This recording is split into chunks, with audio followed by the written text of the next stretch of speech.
Netflix, you don't need cable. Hop on YouTube, welcome to the hood table. We chop up locally and globally, binge vocally. You don't really wanna miss out on these conversations. Just joke a little, laugh a little, get that wine in your system, fill your glass a little. Expose current events, talk trash a little. You never know, these opinions might clash a little. They addicted to the content, got them binge watching. You don't like it, then you want invited. Bet your friends watching in the house and in your job parking lot before you clocking. They don't wanna miss a second of this HT content. Everybody think they got something to say, so it's an open invitation. Bring it to the table. But if you come whack, just know we ain't buying in. We gon' probably turn your back and tell you sorry. Try again. Yeah, welcome to the hood table. You don't need Netflix, you don't need cable. Yeah, welcome to the hood table. You don't need Netflix, you don't need cable.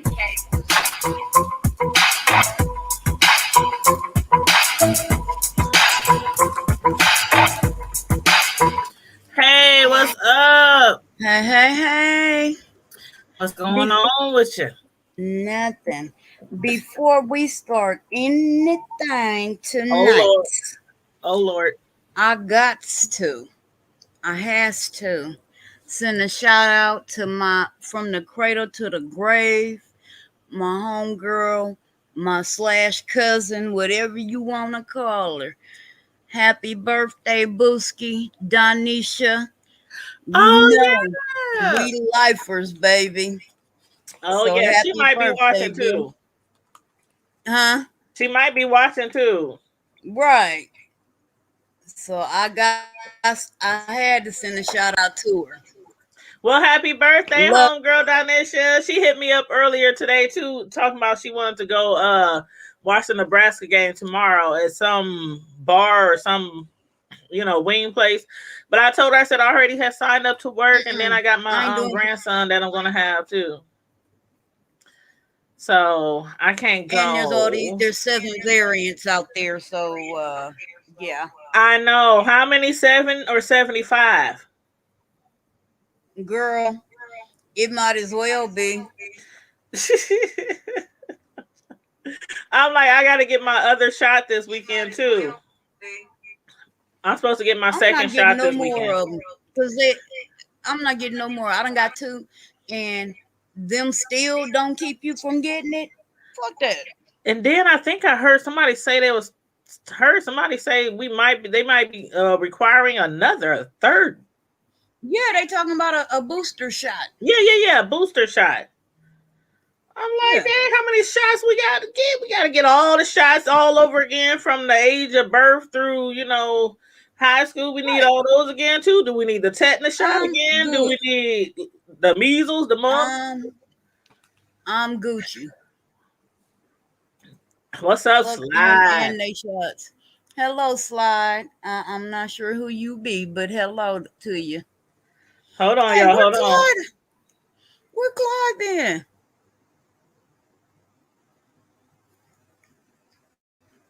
Wow. Sorry, I had to hit mute real quick to send this message to one of our guests that's supposed to be on. No, that's okay. I'm looking. A black girl got evicted from her apartment. Now that should be illegal. What? That should be. They are doing some.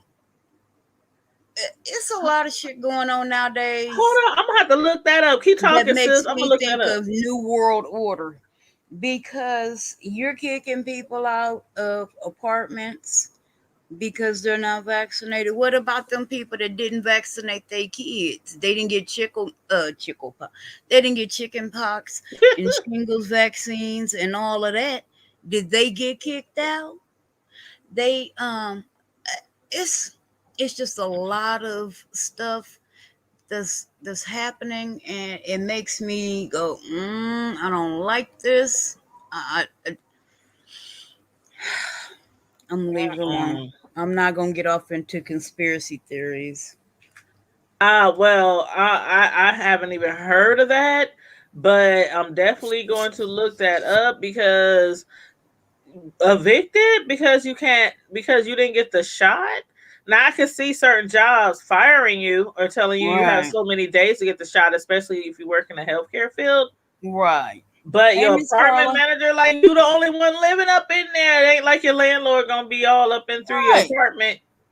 Or they shouldn't be anyway. But I suppose if it's an apartment, you got to walk through the common ways, the halls, the laundry room, but still, that's wrong. He said, Sly said it was in New It's in Florida. Orleans. No, No, Florida. Florida. He said I posted a link, but I don't think you can see it. No. Send me the link, Slide on Instagram. The Hood Table on Instagram. Let me see if I can find it first. But yeah, you can send it to me on Instagram and just put it in my inbox. Okay, Florida. That is crazy. Of course, ratchet ass Florida, as Lovely T would say. Joined by evicted from apartment after. I see a lot of other eviction stories with black women in Florida, but not that one. So yeah, he gonna have to send me the link. Yeah, I need the link. Um, hold up. Oh yeah, let me post our link on. Matter of fact, speaking of links, let me post our link on our The Hood Table Facebook page so people can know we live. And it is Okay. Friday Night Live. Y'all know how it goes down on Friday night. We talk about anything from the hood to the White House, anything you want to talk about, celebrities, gossip, TV shows, something in the And news, see, another thing I don't whatever. like is the censorship that these media outlets are putting out, Oh man, yeah. the social media outlets. Like, how can you censor what someone says? Mhm. Mhm. These are supposed to be open forums. It'd Mhm. be different if they were inciting hate speech and riots like your former president was doing. Right. But, like Nicki Minaj, had they listened to her whole story, Mhm. she didn't say not to get vaccinated. She said she wasn't because she wanted to do more research. Right. Right. And they literally put her in quote unquote Twitter jail. Mhm. They suspended her account. Wow. Yeah. Oh. Ooh, Slide. I didn't know you had a YouTube channel. I just subscribed to your YouTube channel, Slide. Yes, let me put your link in the hold up. Let me put your link in the on Friday Let me nights, put my especially link on in Friday you. nights when our fellow YouTubers slide through. I have to make sure I shout out y'all if y'all have a That YouTube sounded channel. so sick. That ain't, you didn't hear what I said. Let me put my email in you.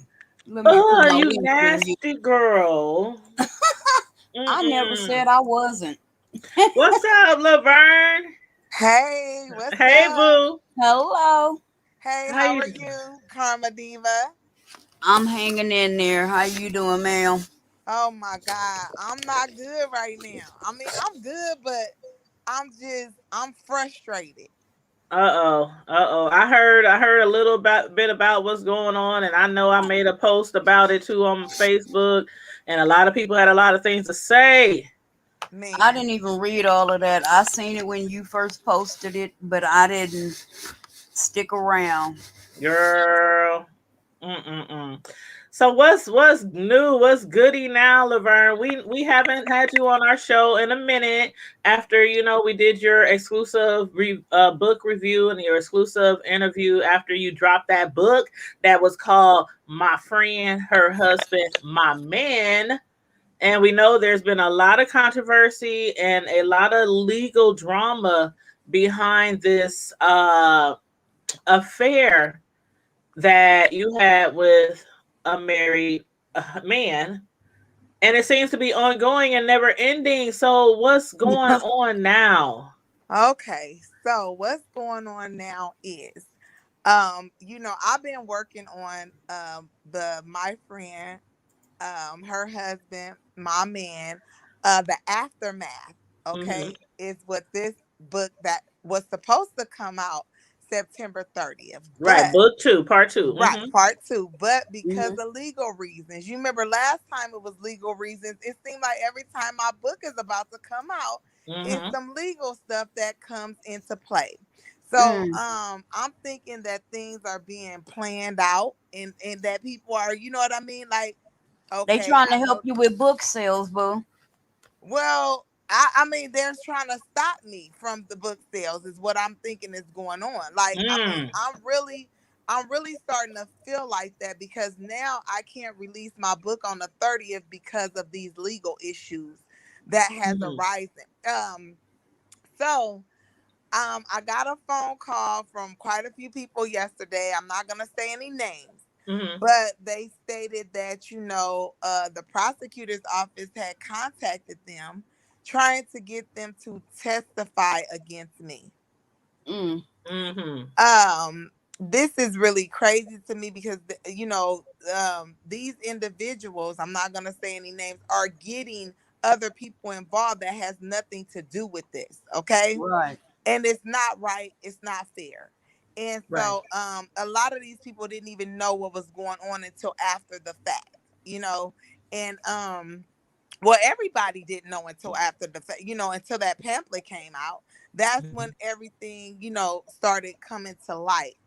And I just feel like this is just going too damn far. Like, they are recommending that I get jail time. They want jail time. They are stressing that they want me to go to jail. Oh, You know wow. what I find funny? And I don't have a dog in this fight. I don't have, I don't know you except for talking to you over, over this platform here. And I don't know her or them. But you put this book, or as you call it, a pamphlet out, Mm-hmm. and you put your business out there in the streets Mm-hmm. for any and everybody to know about. Now you wanted awareness. You wanted people to hear this, read this, see this, know this, but you wasn't ready And know for all about this woman who she claimed was a gaslighter. right, but you wasn't ready for the clapback. Uh-huh. Exactly. Now that's your fault. So now that it's coming back on you, you mad and being vindictive and wasting time and money Wasting the because court's time. because it's coming back on you, but not. I mean, you getting attention, but not the one you wanted. You know what? I think that she really thought that everybody was going to side with her and him. She did not expect for me to have all the information and everything that I did. She did not, the receipts that I did. I think that she was going into this blind, just not knowing. Okay. And so it shocked her when, I had all of this evidence, I had all of this proof, I had all of these receipts. And Mm-hmm. it was no way of getting around that. So I think that it kind of backfired. And so now they're trying to shut me up. Now they're trying to shut me down. But see, you guys started it. You cannot Mm-hmm. throw rocks at a person, and then And when they hide your come with a hands. exact, and then when they come with a boulder, you want to run to the law, and you want to do this and you want to do that. And then it's really crazy, because when I say, they stressed to me today that we're gonna have to go to trial because they want me in jail. They're not willing to do a plea bargain, none of that. They are But they want you in jail for what?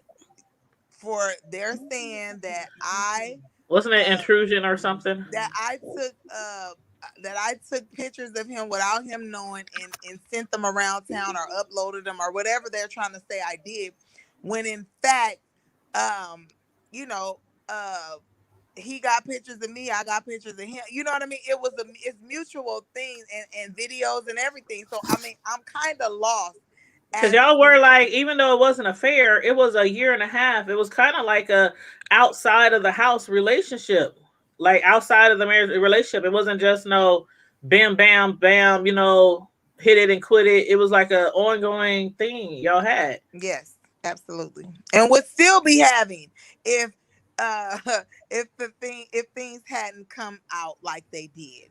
So Mm. and I still believe, now I'm starting to believe that she did that pamphlet, and or you had said this before, maybe to get me to come out and admit this. You know what I'm Mhm. saying? I Yeah. think that she just didn't know how far things had gone, is what I think. Well, he even admitted to that when he had asked to be interviewed on my show. I asked him, I said, "Do you think the reason why your wife, because, okay, I know you call it a pamphlet. I try to respect it and call it a book, as she calls it, a book, but it was like 40 something pages, Pamphlet, a small booklet." pamphlet. Um, but I asked him on the show when I interviewed him, said, "Your wife basically wrote like a, I don't know, it was just a little something she could have possibly wrote on Facebook, or and I said, do you think she just did that just to get the word out there about you so it could get back to you, and then thus making you talk? Because all along I believe she knew, but it was like one of those I know but don't know. I know my man cheating on me with this woman, but I'm not sure. So I'm just gonna put out these little crumbs out here to see if one of them will bite. But when you bit, you try to like take her arm off. You know, her 48 pages became turned flipped into a 300 something page book Yes, from you yes. clapping back and telling Mhm. the whole story, your whole truth and nothing but the truth of what happened from the affair from day one till y'all, she found out. Mhm. And she didn't expect that you had so much proof, because it's easy to say, "Oh, she didn't cheat with my man. She just lying. She just talking." But you had like proof. Mhm. So Mhm. that's what I think. That's why she's being vindictive, as Carmel Diva say right now. That's what I think it all is. Well, at the end of the day, I'm gonna have to prove my innocence, and I'm gonna have to go in there, and I got recordings and everything that I'm hoping that the judge is gonna listen to.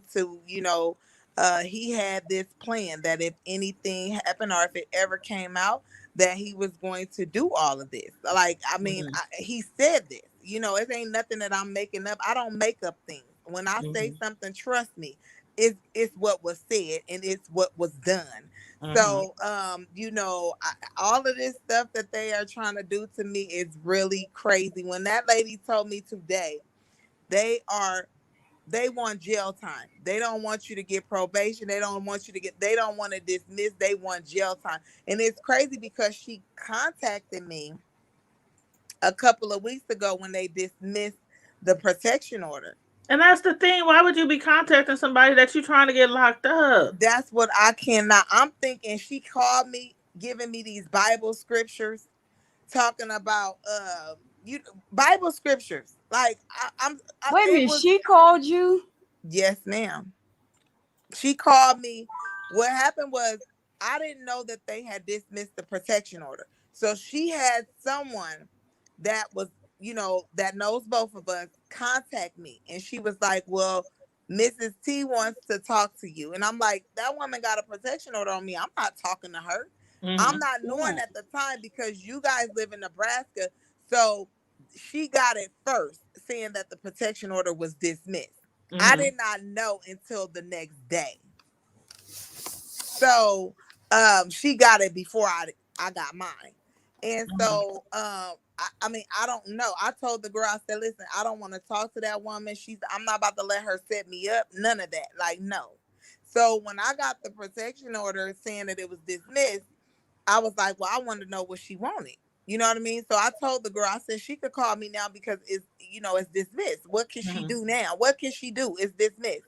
So she calls me and she gets to telling me, can you write this down? And as I'm writing it down, I'm realizing that they're scriptures. I hope the fuck while you giving me scriptures, you gave your goddamn husband some scriptures as well. You feel me? Like, this is Right. weird to me. Why are you giving me scriptures? Why are you it was very weird. And I wrote them down, and I basically told her, the rest is in the book. Y'all gonna have to read the book. Right, But right. yeah, I mean, Hmm. she And the book is on Amazon. It's called My Friend, Her Husband, My Man by Laverne Crump, LaverneCrump. And there's a part 2 that Laverne is supposed to be putting out, but as she told us a few minutes ago, is being stalled right now because of this court legal issues that's going on. So what happened? So do you want to tell them what happened with you? Why you were drug into this and you had nothing and have nothing to do with this? Yeah, matter of fact, hold on here.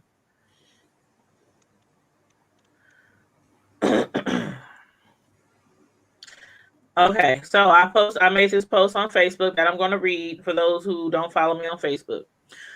It says, so your husband cheated on you for 1.5 years, and it became public after you created the domino effect, which was with her first little book. And then you want to press charges on the other woman while yet remaining with your husband who totally humiliated you all over social media. You accepted the fact that he lied and cheated. You accepted his apologies, his gifts, and forgave him and his infidelities, but still trying to ruin the other woman's life by getting her locked up for sleeping with your man, husband. And now you're trying to drag me, who only conducted the interviews, to come to court to testify on your behalf. And not only me, you got prosecutors calling all around Omaha trying to get others to testify on your behalf when both your husband and the other woman was at fault. And again, you decided to remain with him. So what is it that we are supposed to testify to again? That your husband is a trifling ass cheater who got caught? A cheater who, again, you decided to stay with? Which, of course, is your choice to do, your choice to make. But again, what am I and others supposed to testify to? And I was like, damn, if I'm going to be all up in court and shit, maybe I need to, as from the hood table perspective, maybe I need to write my own book. Mm-hmm. Because although I wasn't involved in the affair or anything like that, I did conduct some interviews with you. I conducted some interviews with the husband. I conducted some interviews with the wife. Mm-hmm. Maybe I need to write my own book if I'm going to be drawn in like that. Because from the very beginning, I always stated, I'm not on your side. I'm not on her side. Both of y'all was wrong. You and her husband were both wrong. Everybody knows that. I was just being the one who was conducting the interview and giving commentary on what's going on. And nobody put a gun to anybody's head and said, come on the show and tell us about what you did in your off time, in your spare time, you know? So I was one of those people who got a call from the prosecutor's office, and I'm looking at the phone. It said 402-444. I'm thinking, oh God, which one of my relatives or brothers in jail? You know, somebody in jail probably needs some money or, you know, something. And I answered it, and it was a prosecutor. Asked me, would I be willing to testify in court on her behalf or some shit? I'm like, for what? Everything that you did was online. Like, they even shut your platforms down. Mm-hmm. Like, what do you want us to testify to? Because me personally, if I get up in court, I'm like, hey, he nasty, he ratchet, he degrades women, he cheats on his wife. She ain't the first, she ain't gonna be the last. What do you want us other people to testify to? And that's the whole reason why when she called me up and asked me to delete the video of her husband's interview with me, I'm like, why would I do that? Like, y'all called me, y'all hit me up, y'all inboxed me, y'all emailed me and asked me, can your husband come on the panel to clap back at Laverne? And then he got on here and totally like humiliated her even more. Didn't make the situation any better. I gave them chance after chance. Are you sure you want to come on? My chat is going to eat you up. The audience is going to eat you up alive.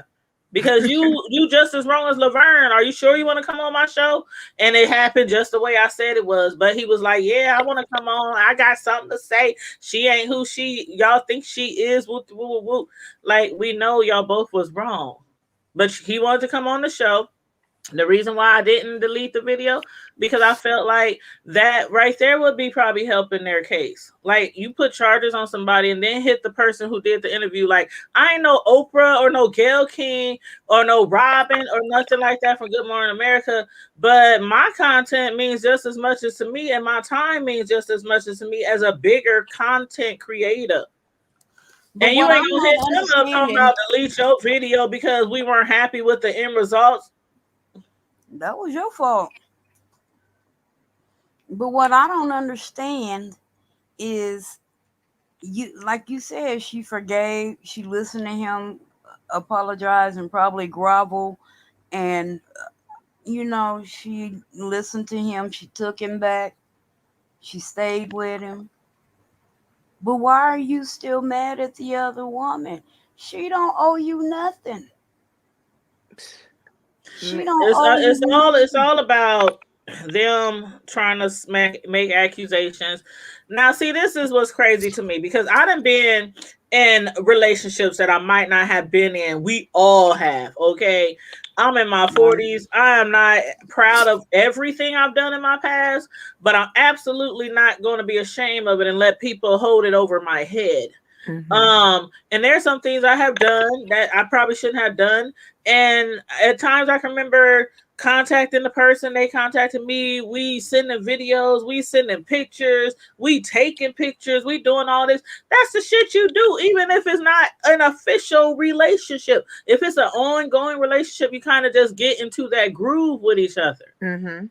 So for them to try to say that you didn't have permission to take certain pictures of him and things like that, how do they know? Because Man, he's a whole liar. The man is a whole liar. He done cheated on you multiple times with multiple women, and you gonna take his word for it that he didn't know that you took pictures of him? man. And what about the pictures that you said he took of her? Listen, Like he sent you pictures of his own wife. Did he get her permission? when I tell you, see that picture, I think I know which picture you talking about. Is that the picture when I'm up in the corner too? The picture that when y'all was on Skype or y'all was on something, Yeah, and he was like, "Look at my wife over there. Look at my wife." yeah. Like, He showed me. Yeah. and you showed that to us. That's why I was telling that lady on the phone, like everything that she did was live. Laverne has always been an open book before and after this situation. So what do y'all want people to testify to? Because I'm not helping out their case. I'm not helping out some man who willingly stuck his peen in somebody else for over a year and a half. That And was then not his wife. once he get busted, then he's trying to do everything to please his wife, it seems like right now. That's exactly what this is the thing. That's exactly what he's trying to do. And this is what I told the judge that dismissed his protection order. I said, Your Honor, he's trying to do this to please his wife. He's trying to do all of this, you know what I mean, to save his marriage. I mean, and that's the truth. And so it's really kind of crazy right now, y'all. I'm going to tell y'all, I'm not even about to worry about it because I know that I've done nothing wrong. They're trying to get people to say that I sent them something. And remember that dollar store chick? She got up on the stand, y'all, when we went to court, her and I, for our protection order. She got on the stand and lied on me. She got on the stand and lied and said that I told her that I was going to try to extort money out of them. For one, I never even told you. You never even knew who the person was that I was sleeping with, the married man. I never told her who the person was. So how could I tell you that it was them that I was going to extort, and you never even knew who the hell it was that I was having an affair with? This is just all lie in there, and she's trying to get people to tell these lies on me. It's really crazy. Leave well enough alone. Your husband was sleeping with me for a whole year and a half. It's over with now.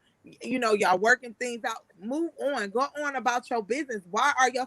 And I'm not asking nobody to feel sorry for me. Okay, let me make that clear, because I know it's gonna be some people like, well, I don't feel sorry for her. I'm not asking you to feel sorry for me. What I'm saying is, right is right and wrong is wrong. Okay. Right. And don't try to lie and try to get me caught up on no shit because you mad about what your husband. And that's all it is. She's mad. Like what they're claiming that you did, even let's say you did take a picture without him knowing. Compared to him having an affair on you for over a year and a half and doing all those X-rated 50 Shades of Grey, R. Kelly type of things sexually that he admitted to, but you think that's worse than a lady taking a picture of your man? Like, come on now. I That's think it, like I think it's the humiliation. that. I think it's the image. You know, they were trying to portray this image like they were just this power couple and they were this and that. You know, they're trying to do that, okay? And they wanted to keep that image. They wanted to portray that image. And you know, I think that it's an embarrassment, and I understand, I get it. For things to play out publicly for everybody to know, it gotta be humiliating. You know what I mean? And but now you're keeping it publicly. They're making it more public.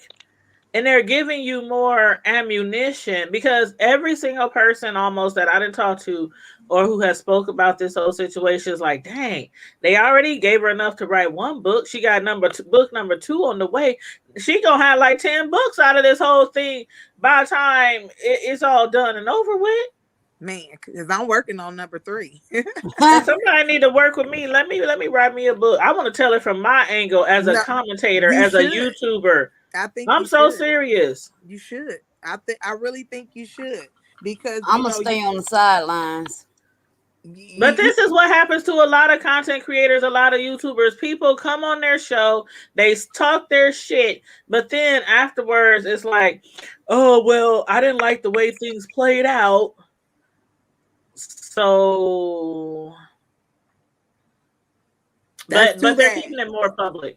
It's too bad at that point. It's too bad. You already went out there. You already said what you said. You already did what you did, and now they are upset because things did not again go the way they planned it to go. So, right, Marilyn, what she just called to give me some Bible scriptures. It wasn't a bad conversation. You know what I mean? It wasn't like she called the custody out or anything like that. I mean, I was respectful to her. She was respectful to me. But people was telling me, do not trust her. Do not. I wouldn't, because if you're trying to get me locked up and you calling me talking about you want to quote me some Bible scriptures and you want me to write down some Bible scriptures. First of all, I was raised in church. Aaron, a Bible scripture you can tell me about. I know about all of them and all the 10 commandments. What I did was wrong. What your husband did is wrong. Are you having your husband write down Bible verses? Do you got your husband's face in the Bible right now? Like, what is the whole purpose of you calling the other woman that you're trying to get locked up? And like I said, I think that she's probably trying to get you caught up. You already in a bad situation. But you want to call me? You're trying to get me locked up. What is you calling me for? Man, and I said, and I'm telling you, everybody was like, what do she want? Like, what is it that she wants to talk about? And you know, God, this was her. God is telling me to tell you this. God has put this on my heart to tell you these things. This is what she's saying to me. Tell her don't lie, oh my God. That's all I'm saying about this. But did God tell you to drag you through the court system? Like, exactly. Or the devil? Who's talking to you now? Like, I don't, child, this is girl. Listen, all I know is this. I gotta go to court. They are gonna be subpoenaing people. So I'm sure they go come serving you and other people as well. But I don't think that that's gonna be what they want, because I got a lot to say in court. I mean, this is crazy. And they want me to talk in court. Let me find me a good wig, because I'm gonna be up in there. I don't get my nails done, but I'm gonna be up in there, you know, representing for the hood table. They want me to testify in court. I'll testify that he is a cheater. And if she forgave him, then she needs to forgive Laverne. If God is so much on your heart to have you contact the woman who slept with your husband, the woman you're trying to get locked up under the jail, if God is so much on your heart, why ain't God telling you, let it go? Yes, and let this, for real. You want to throw God into it? That's what somebody else said. They was like, listen, if she felt like that, why ain't they going down there to get them charges lifted up off of you? Why ain't just let it go? And like I told him when he came on my show, I was like, why are you doing this interview? Why did you want to come on my show so bad. Any other man probably would have just took it and ate it up and asked their wife for forgiveness. And once she said, I forgive you, we're going to get counseling or move on or whatever, I would have left everything else be. Because eventually, just like any story, just like any drama in the public, whether it's a celebrity or something in the hood, it will pass over. Mm-hmm. And people be on to the next biggest topic. Right. Or gossip. Right. But there's no way this is going to just pass over, regardless what happens in the end. And no matter what happens in the end, your husband still cheated on you for over a year and a half. Listen, if I do go to jail, which I hope that I don't, but that's what they're hoping for, it's still up to the judge ultimately. But my thing is this: if they do try to pull something at the end of the day, it's still not gonna stop him from cheating with another bitch. It's still not gonna stop. They can't keep me forever. This is a year. It's facing up to a year in jail. You know what I'm saying? I don't even live there, so I will probably, have to do time here in Oklahoma or, be on house arrest, whatever the case may be. You still can't stop me. I'm still going to have the same good pussy that your husband loved. I'm still going to have the great head job that your husband still loves. That's not going to stop. And I'm sorry, but I believe if he could, he would still have a sexual relationship with you if he could to this day, because it wouldn't have even ended had his wife put her book out first and then you put your book out. Y'all probably you would still be flying across Omaha to Oklahoma once a month or holidays, whatever. That's the thing. He told me when she put that pamphlet out, he was like, you just need to let her have this. You just need to just let her have this and you not say nothing. Oh, no. I remember you saying that. I couldn't do that. I could not. Why would I let this woman sit up here and drag me through the mud, lie on me, and act like I wanted her like I was crazy upset? Yeah. Why? Because even though she didn't put your name in the book, she called you bully, and everybody knew who she was referring to.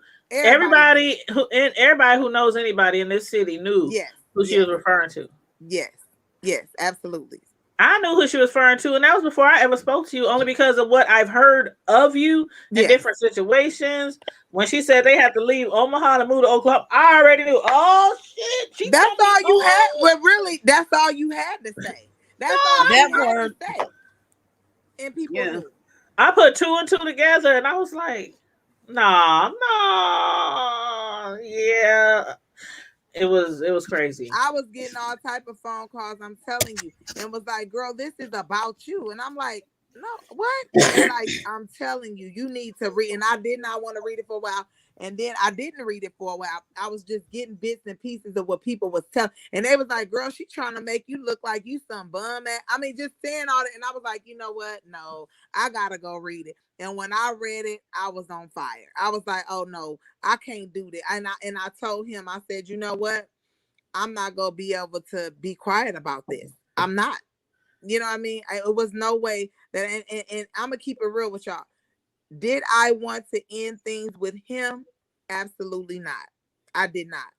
But after that pamphlet, it was no way that I could let her do that to me. Because even though it was 48 pages, it was a lot being said in that small book. It was a lot being said. I mean, making all those accusations about you, and I was like, wow, I had no idea what this was going on right here in my city. I had no idea. And that's why I said when I interviewed her, or when I reached out to her after she wrote that book, I had no idea what I had heard the word gaslighting, the term gaslighting all through my life, but really never, understood it totally. And so when she was promoting that book, I was like, oh shoot, I can learn something about gaslighting and also promote this black lady's book, this black woman who's an entrepreneur in my city. I was like, hey, help each other out. She can help me and my platform and my panel and my viewers, and we can help her out by promoting. And welcome to the chat, Miss Islo. Hey, Miss Islo. Hello. But yeah, I had no idea when I had reached out to her that this was about something this personal that was going on. I'm just thinking it's a book about gaslighting. But I'm gonna tell you something. Do you realize? And I didn't even see what she was doing until later on. She was setting it up so that people could already have a perception of me, which some people already did anyway. But for the people that did not, she was putting it out there like, oh, she wants my life. She wants my husband, just in case it did come out that her husband was the one that I was sleeping with. So you already would have an idea in your head what type of person that I was. You see what I'm saying? Yep, I understand exactly what you're saying. Like I had asked you and I had asked him, the husband, do you think she put that book out there to pull y'all out and to get y'all to speak? I mean, if somebody made accusations about me and they put it in a book and they were selling this book on Amazon and everybody in Omaha is buying this book, it wouldn't take too much. Everybody knew who was advertising her hair products, who was one of the spokespersons, one of the hair models behind her hair products. So she mentioned all that in the book too. So it wouldn't take too much for people to figure out who she's talking about. So yeah, if that was me, I would have been like, "Hey, hold on. Now this ain't really how it happened. She's making all these accusations to me when in fact her husband." So the way you clap back, the way you return, or the way you responded is understandable. It's totally understandable. Right. But see, really in this follow-up book, I was really y'all, when I tell y'all, when y'all read this book, it's so crazy because I really was so sympathetic. You know what I mean? I had to go back and say how I would have felt if this happened to me. So I had to be a little bit more sympathetic to her and her feeling, because you have to think she was the innocent one in the beginning of all of this. But now, no, she's not. Now she's being an enabler. Now she's, she's trying to taunt me. Now she's trying to get so much revenge in on me. And she's allowing her husband to get away with doing her grimy. Exactly. Because what he did was grimy. I mean, so now a lot of people that she did have on her side, like, oh, poor her. Now they're like, no poor her anymore, because she's choosing to stay with her husband and she's choosing to, you know what I mean? And now she's going after the woman. I done had people who are friends with her tell me that she's going too far. They're like, I don't really care for Laverne. I what she did was wrong, but what her husband done is wrong. And even people who like her are like, she needs to just stop, because it's just we always talk about these women who allow their men to cheat on them over and over and over and over and over again, have babies outside the marriage, bring home STDs, all kind of stuff, and they stay with the man, and they always want to punish the woman. That's how it's been like that since the beginning of time, and I don't understand it. Like, I understand the love, the marriage, the bond, the ring, standing in front of a judge or a pastor, but it just comes a point in time where you just can't let a man walk all over you and then despise and go after the woman, because it's just giving your man more permission. That's what happens. Like, females, ladies, y'all don't get it. It gives your man more permission. Oh, she's so mad at that bitch over there. She done forgot all about what I done did. You know? No, for real. It's giving, really what it is when it's no consequences for his actions and he sees there's no consequences, then that means that gives him the go ahead to continue to do it or to do it again. Exactly. Yes. Exactly. Yes. That exactly. And from what I've heard, you ain't the first, and you probably won't be the last. Just from what I heard from his past. It's crazy, but I'm glad you came on here to update us. You didn't have let to. me say this. No, I just wanted to come on here, y'all, to let everybody know, because a lot of people are anticipating my book coming out, and I really had to let them know what was going on. Yeah. And I'm gonna keep y'all updated. I go to court on the 8th, so October 8th, and me having to come back and forth to Omaha for court cases and all of this is and restraining orders and all this, man. I have been having to spend a lot of money by doing this. It's really kind of crazy, but I gotta do what I gotta do. So tell me, Laverne, if this all ends in your favor, what are you going to do? Are you going to ask for some monetary I was about to say, are you countersuing him countersuing for all the these pain fees and and suffering, expenses for and not hotel having to stays go and back, the travel expenses, pain and the lawyer suffering and fee? Yeah. We go see. Yeah, maybe Just that'll be in book stay 3. That yeah, could be in yeah. book 3. Stay tuned, y'all. I got some stuff that I'm working on myself, because I gotta, man, it's a lot. So Okay. y'all make sure that and I thank the Hood Table for having me on. I really appreciate you, and I do gotta apologize to you as well in the same breath for you being brought into some stuff that ain't got nothing to do with you, and the other people as well who has gotten brought into this. I have apologized to them as well because you guys have nothing to do with this, and for you guys to be drug in to it is not fair, and I do apologize for that. So it's all Well, I mean, good, that's a love. big It's all good. person. That's big of you to do that, but I mean, you had no control over what they were, this nefarious stuff they doing. That's just, it's silly. These are kid games being played by adults, with and it makes somebody's no life sense. though, with somebody's life, because Right, at the end right. of the day, I got my 8-year-old over here, that I gotta worry about. I was just about to say they potentially taking a mother away from her young child. Yeah, All over some stuff that two consenting adults did. It'd be different if somebody was violated, but this was two consenting adults, and one of them happened to be her husband. So she needs to take that up with him. Mhm. But I think it's silly and immature, and I'm staying out of it. But yeah, I just this is hope it BS, and ends. I wish you the best. Thank you so much. I hope Yeah. it ends too, y'all. And thank you so much, Tanya. And thank you so much, Karma Diva, for always putting your input in.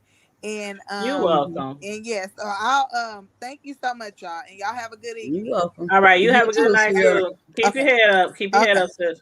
Okay, bye-bye. All right, bye-bye. Now I don't know what happened to Miss Sislo. Do you want to jump back on? Anybody else who got something to say? Click the link.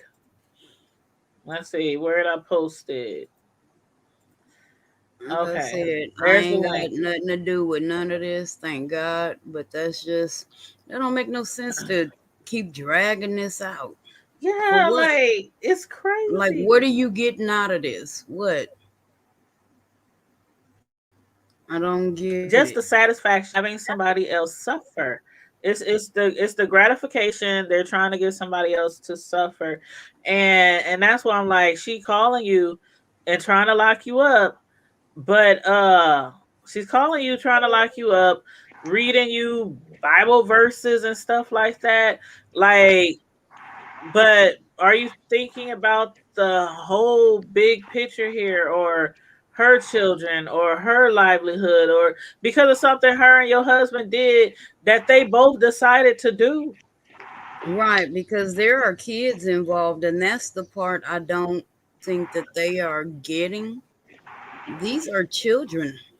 These kids, first of all, and I've said it before, these kids, they may not be watching this and following this, but they parents damn sure are. And they parents at home talking about it. Little teacups got big ears, and they will hear it, and they will talk about other people. Right. I'm so sorry, y'all. I was trying to I was on my laptop and I couldn't hear. I That's tried okay. to try to. So I'm sorry, okay. And I really was trying to get on while she was still on. That's okay. We understand. And hey, Carrie Ray. Hey, everybody that I didn't get to speak to in the chat. Everybody. Hey, Carrie Ray. Yes, please like and share the video. And hey, Clyde, I didn't get to talk to you earlier. Yeah. I had just asked about you earlier. Yes, Clyde, Maryland. And I want to say to my sister, Karma Diva. Yes, look ma'am. At God. Look at God. Look at him, honey. Mama, how Mama doing? Oh, She off the chain. We need somebody else. We need to take turns going out there or something. Cause that lady is off the chain. Y'all don't even know. Oh my goodness. We love us some Mama Karma Diva though. Yes, I'm glad she's feeling better. Yeah, she is doing phenomenal in her recovery. I mean, she still got a long way to go, but thank God she ain't where she started at, you know? Right. And she's doing great. She's making great strides, and she just funny. She was funny tonight. I was like, oh, you got jokes tonight, okay? Funny, huh? She over there cutting up in the face. God is good. Yes, all the time. God is good. Yes. I'm sorry, I wanted to agree, but I had some 7-Up in my mouth. That's okay. I'm about to put something in my mouth. Miss Laverne, if you're listening, I am very sorry. I really was trying to get on here so that I could because I don't think that we've ever been on a panel together. And I wanted to catch you on the same panel for a change, but I was having some technical difficulties. But I'm sure we'll have a chance again. Oh yeah. She's gonna keep us posted, keep us updated. She go to court on the 8th. Her book again was supposed to come out at the end of this month, but that's on hold right now. The second book, part 2 of my friend, her husband, my man. This one is called The Aftermath. So yeah, that's on hold right now. Let me tell you something. Cousin, I ain't finished that one book. Tell your daddy about what's going on with my mama. Tell your dad what's going on with my mom, because I don't think he know. So let him know. Hold on. I'm gonna let you talk real quick, Miss Sislo, about your comments or thoughts on that. But Carrie Ray said, "Did you talk about the crazy lady?" Yes, Carrie Ray. Laverne was here, honey. You got to go all the way back. She was on here for a good 25. And she just got off. Yeah, she just got off. She's on here about a good 25-30 minutes, updating us on everything legally that's going on with her case. But yeah, if you want, you can red ball it back. Just rewind it back. But you gotta let me know what crazy lady you talking about, Carrie Ray. Yeah, and there's a lot of them out here. Huh?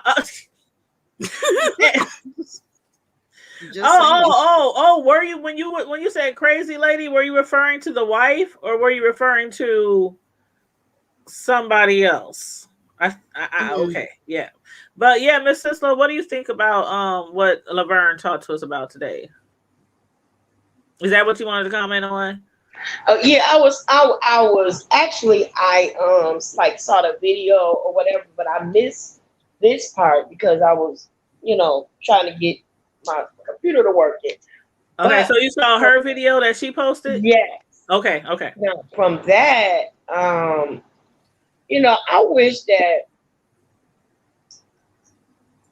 wish grown folks would act like grown folks. To a peaceful resolution and let it go. You know what I'm saying? Because I think you said something about it's still in the news, so to speak. Yeah, in the public. It's pretty much because they keep keeping it there. You know what I'm saying? If they just, everybody be peaceful and just let it go. She go her way, they go their way, and I think it'll blow over. It'll blow over. You know what I'm saying? Because there are so many other things that's going on right now. You know what I'm saying? And all things considered,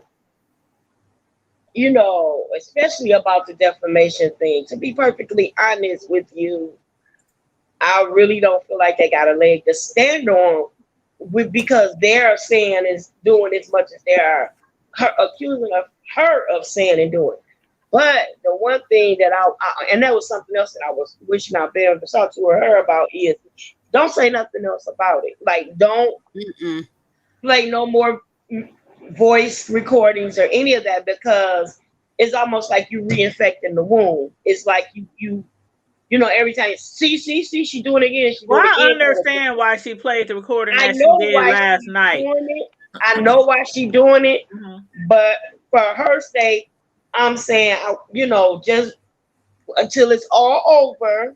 Mhm. Just let it go, because I don't want it to be appear to. I'm saying I don't want, but it might appear to the judge like the case is going on and she's still saying or playing old stuff, even though it's something that was before.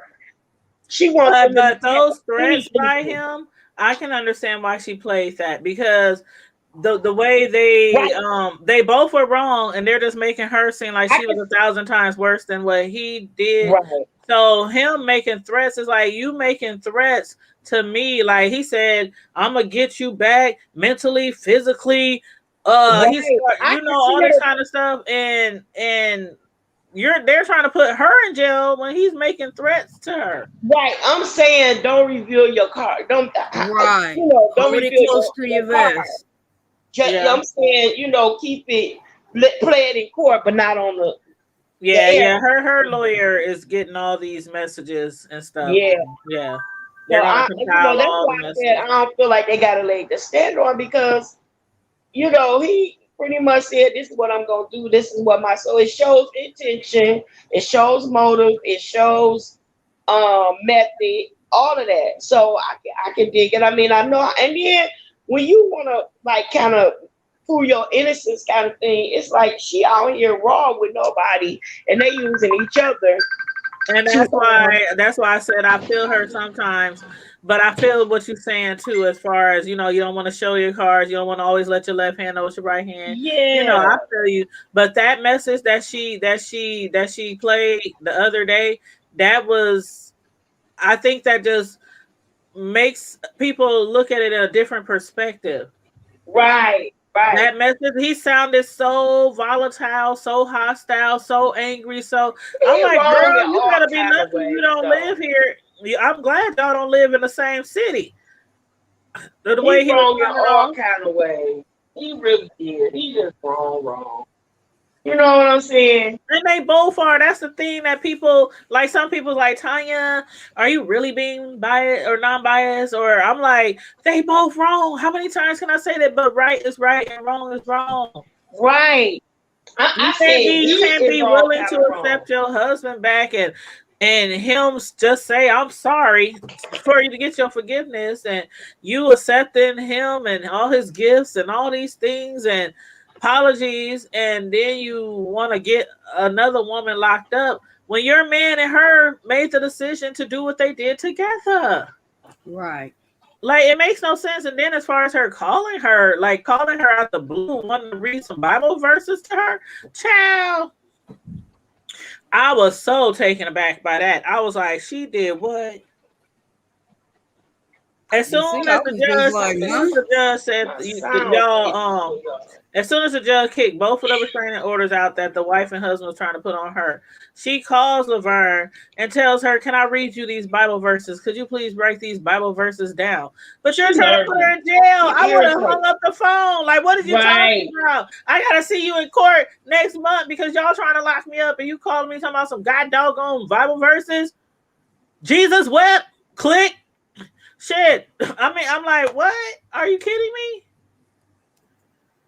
Are you kidding me?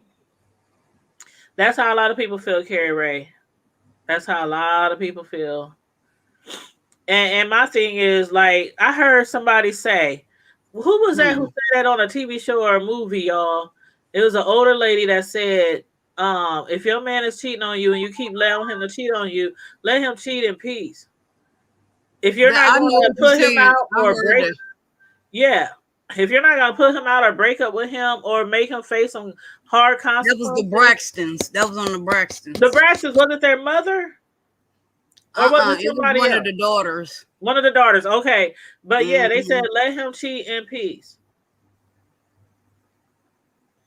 That's a big message. You know what I mean? It makes sense. If you're gonna continue to allow him to do that, shut up and let him do what he's doing. Otherwise, you put your foot down, put a stop to it. Either you leave, he leave, or he do Lorena Bobbitt. Hey, girl, no, don't do that. Don't do that. Shit, he'll stop then.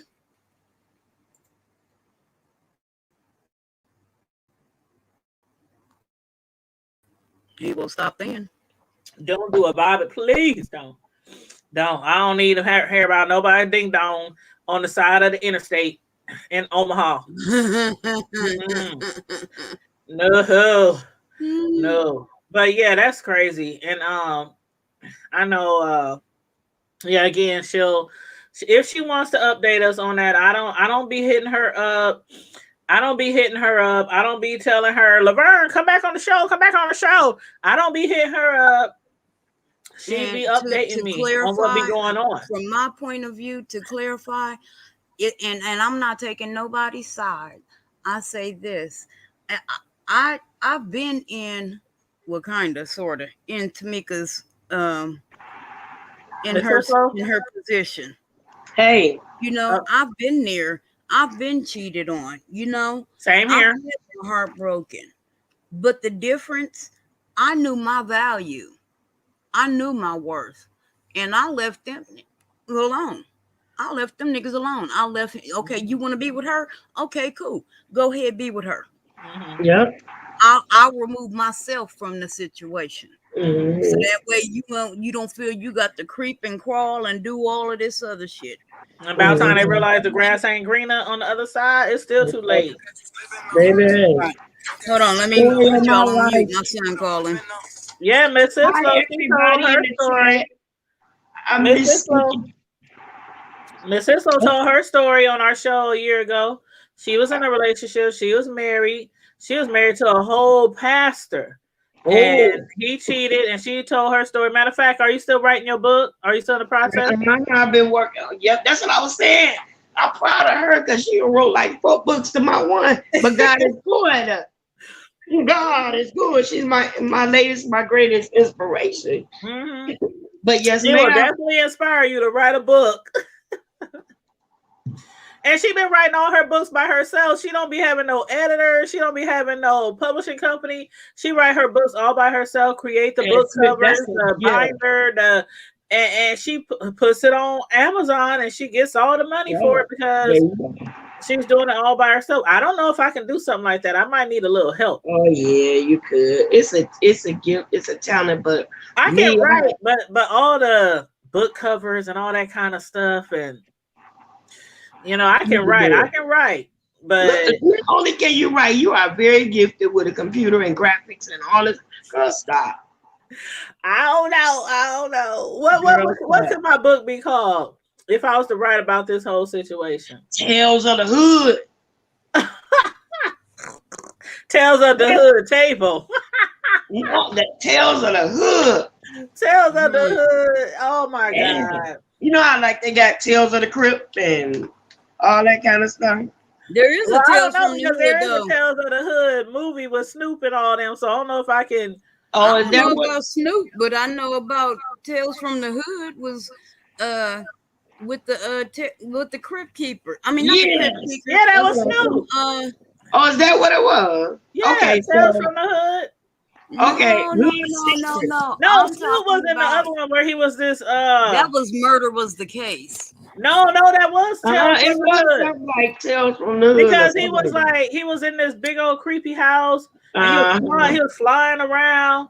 Yeah, that was Tales from the Hood. Oh, yeah. I don't know. I'm talking about the one where they went to the funeral home. With the little doll. Oh no. This is a different one. Nope. This is how Snoop Dogg looked like a pimp in this movie. Well, you might be that one might be part 2 then. Okay, well, what about Hood Chronicles? Oh, I like that one. Hey. I like that one. But I'm so serious. I'm like, what? I'm like, I just really think this is just going way too far. And I don't know. And now they want people. Oh, God. Like, they're trying to prove that she didn't have permission to take pictures. And like I said, most people in a relationship, they take pictures of each other all the time. No, he just don't want the truth to be proven. He don't want no receipts shown.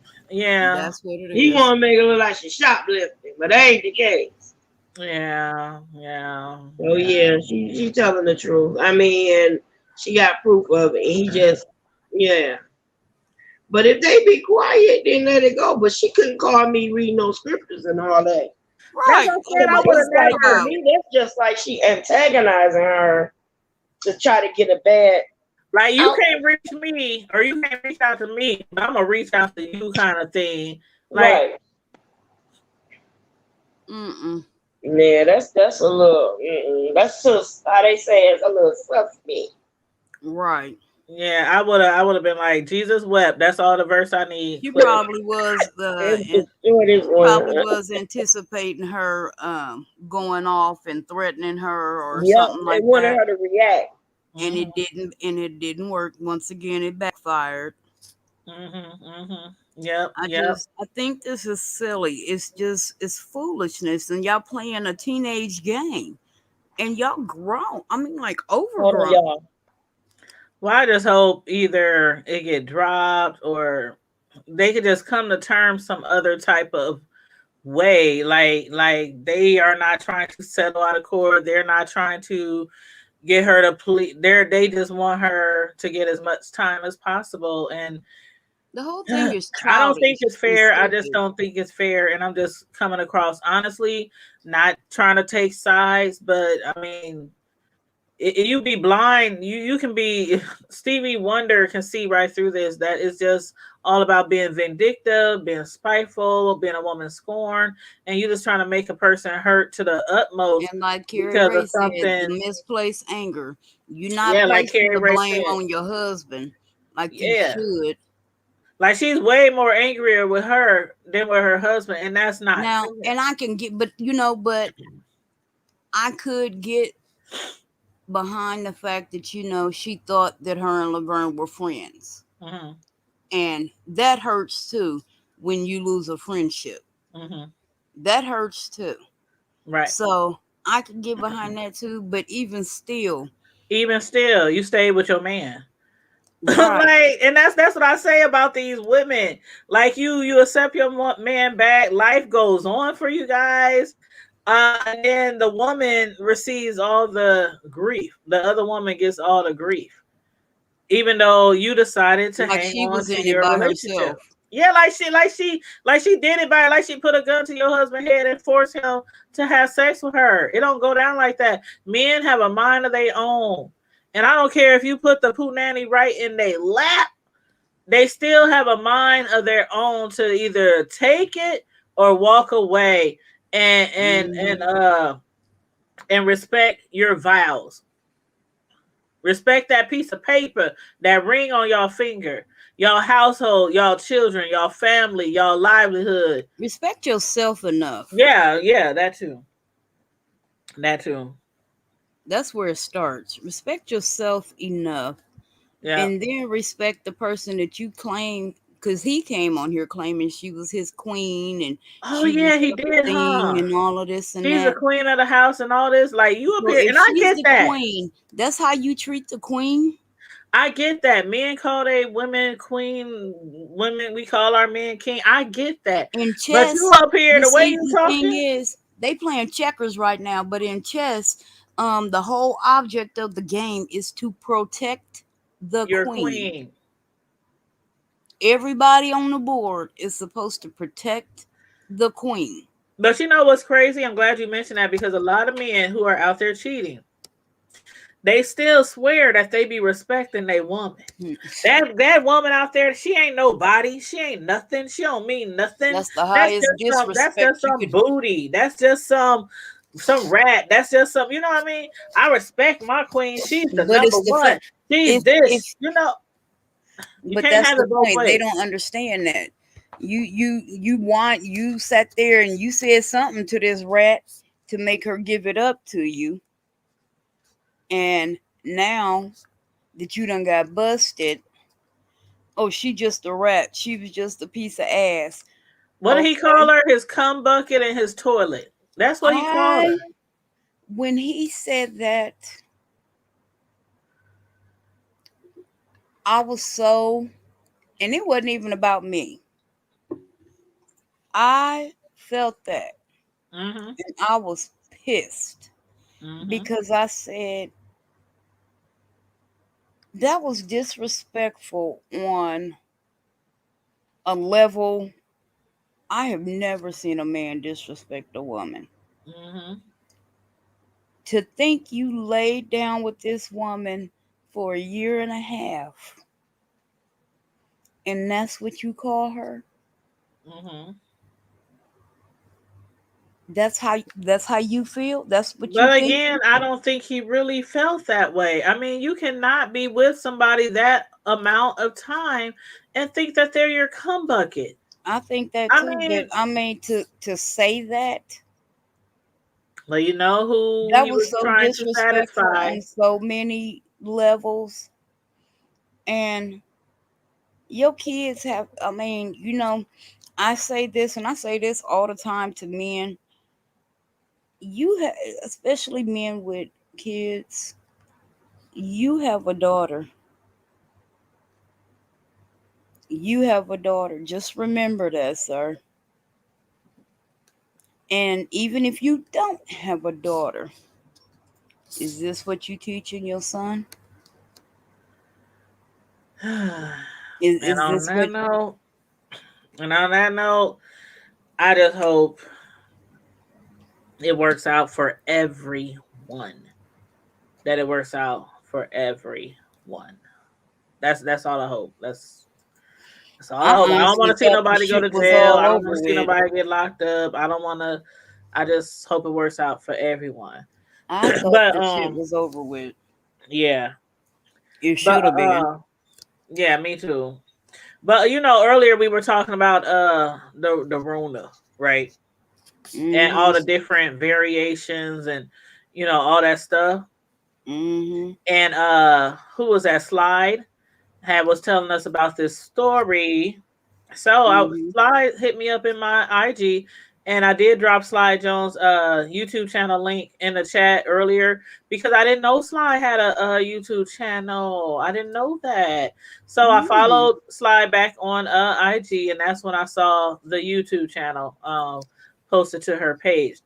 So again, I'm gonna put Slide's YouTube channel in the link, and everybody who has a channel on Friday Night Lives, y'all know if y'all YouTubers and y'all slide through, I promote y'all channels. So the link I just put down is for Slide Jones. Make sure you check out Slide Jones' YouTube channel.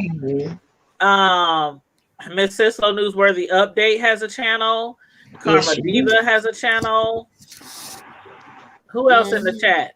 Who else in the chat? Clyde needs to have a channel. I don't know why Clyde ain't got no channel. But yeah, I think that's all the YouTubers that's commented in the chat. So I want to make sure I promote those people on our Friday Night Live. But let me share this link with you guys. And welcome back, Miss Sisla. I want to share this link, this news story that Slide was trying to bring to our attention that I didn't hear about. But let me go ahead and put this up here on the screen. And before I do that, I want to make sure I show our little copyright disclaimer. And let me make the video big.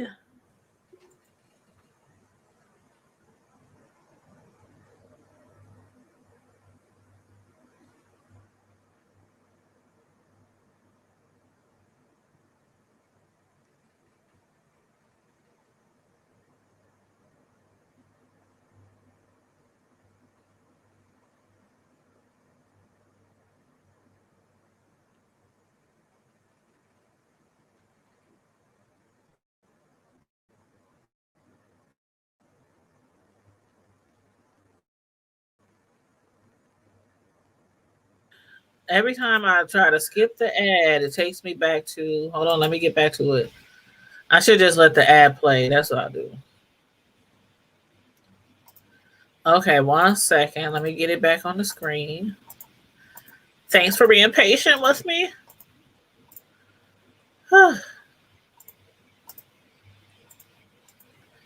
Okay, here we go.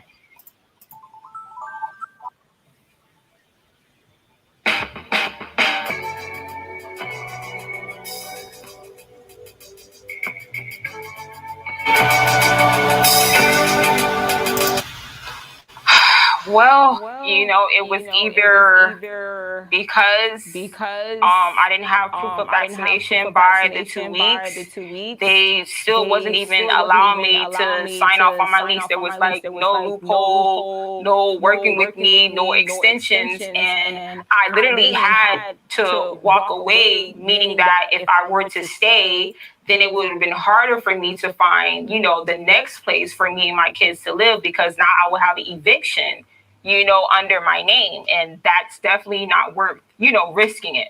Have you talked to your neighbors, many of which I'm sure are vaccinated? Did they feel threatened by you and your kids? No.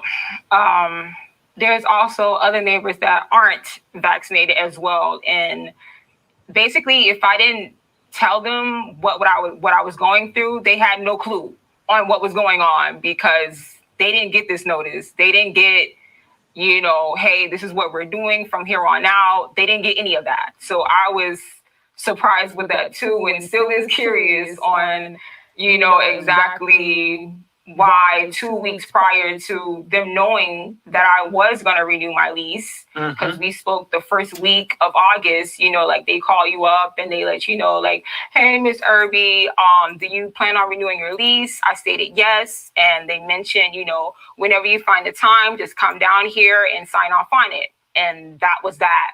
And then August 17th, I'm leaving the house and I have this notice on my door that's saying like, hey, you have to show proof of vaccination before you renew your lease. So when I went physically down there to the leasing office, I spoke to the landlord there and I asked them, I said, hey, can I see the lease where it states that this is what you guys are doing? This is what, it's going to be from here on out. And they actually told me that it's not in the lease. So again, I was confused on exactly what we're doing or what we're talking about, because I'm like, oh, okay, well, at least they, they'll have it in black and white. And this is, a signed agreement. And, I have to abide by, whatever my landlord put in place. But they literally told me it's not in the lease. That actually what they told me was it's the same lease that I had the previous year before. And I'm like, they just added a little. Oh, okay. Ain't that crazy? Did the video stop? Oh yeah, that was the end of the video. So how can you add a caveat as to whether somebody is vaccinated in their home? How I'm not understanding that. How is that part legal? If that wasn't the case prior. Wow, I am appalled. That is the first time, and I'm so glad. Shout out to YouTuber Slide John, who posted it in the chat and let us know about what's going on with this case, because I did not hear about that. And I swear all day long, even while I'm working, I keep my eye on CNN, MSN, MSN News, CNN, everything, looking for good stories to talk about. And that was not, I didn't see that. So now we got landlords threatening to evict people or not renew their leases if they can't show proof of vaccination of the Rona. Like, that can't be legal. Like I said, what about these people who don't have all of their other vaccinations? Are you kicking them out? Yeah. But what about those people that could possibly be allergic to something in the vaccination and for whatever reason they can't get it? Right. I think that's unconstitutional, but at the same point, I can understand them wanting to control this thing as much as possible, but to say that someone, for I don't know. I don't know, but it might be what it's coming to, with the fact that now we have these different variants that are now affecting babies, and that are whether they vaccinated or not. Because see, the thing is with these variants, whether they vaccinated or not, they can still transmit and catch it. They can still, but the thing of it is, it gives them at least a fighting chance. Yeah, it does. But And see what she mentioned if the though. majority is vaccinated, then that least lessens the chances of somebody even being able to contract it, because that's the herd population thing that they were talking about, herd immunity. Like if Well, if the mostly other person is vaccinated, then they shouldn't worry about me. Well, see, did y'all catch when she says that there were other people in her complexes that were not vaccinated who did not receive no letter or no request? I didn't hear that. Yeah, that's what she said. there are When they said, have you talked to your other neighbors, or what do your neighbors got to say?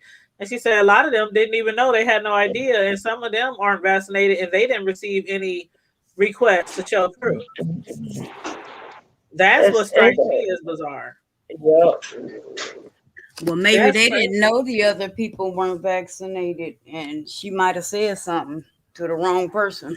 Yeah, that's what I was wondering, man. I wish we could talk to her. Like, who told them you weren't vaccinated? Like, I don't just walk around telling people if I'm vaccinated, not vaccinated. I mean, we talk about it sometime here on the show, but I just don't randomly walk up to somebody. Are you vaccinated? Right. You know, like I don't ask my neighbors that. I don't.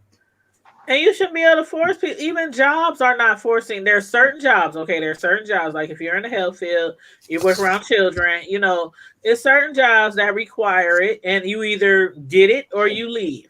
But for the majority, most jobs, they ain't tripping. They like, hey, get it if you want to get it.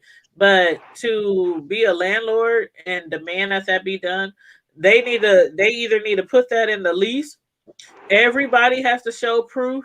And that means what? Like who was it? Carmel Diva, you or Miss Sislo, who said that there's another booster or something? They're telling people they should get. There's another booster, but the booster is for those people that have compromised immune systems, like like underlying health conditions. No, not just underlying health conditions, but they have their immune systems are actually compromised. Like they might be cancer patients going through chemo, or people with HIV, or people with lupus or something like that, where their immune systems are weakened already, so they have that booster to go along. That's like underlying health conditions. Yeah, people who already have health issues. Underlying health conditions. I have underlying health conditions, but I don't have a weak immune system. So I have, high blood pressure and breathing. So somebody like you wouldn't be suggested to get the booster. Pardon me? So somebody like you wouldn't be suggested to get the booster because your immune system. Because my immune system is fine. Okay. Okay. Yeah. I get it. It's just so crazy because it's they gonna tell me to get it and I ain't getting it. People still don't know. Like, even if we get in the shots and stuff, like there's no guarantee. I know people personally who still got it after being vaccinated. So it's like no guarantee. But I understand how Miss Sissel says you have more of a fighting chance. But do we really? And I look at it like it's better to have and not need than to need and not have. Yeah.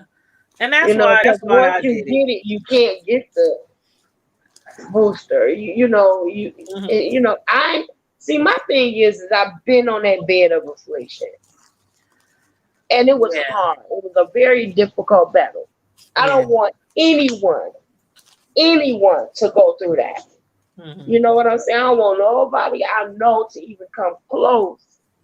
And the anticipation alone will take you out of here because of the fact that you don't know if you're going to make it or not. Because, and a lot of people think they have gotten over the hump only to turn their corner and it get a lot worse and end up dying. So that's exactly what happened to that young couple from Detroit. That young couple that was married for 20 years. Oh, the husband and wife who both was like, we're not taking it. They died a day apart. That's exactly what happened. He was getting better.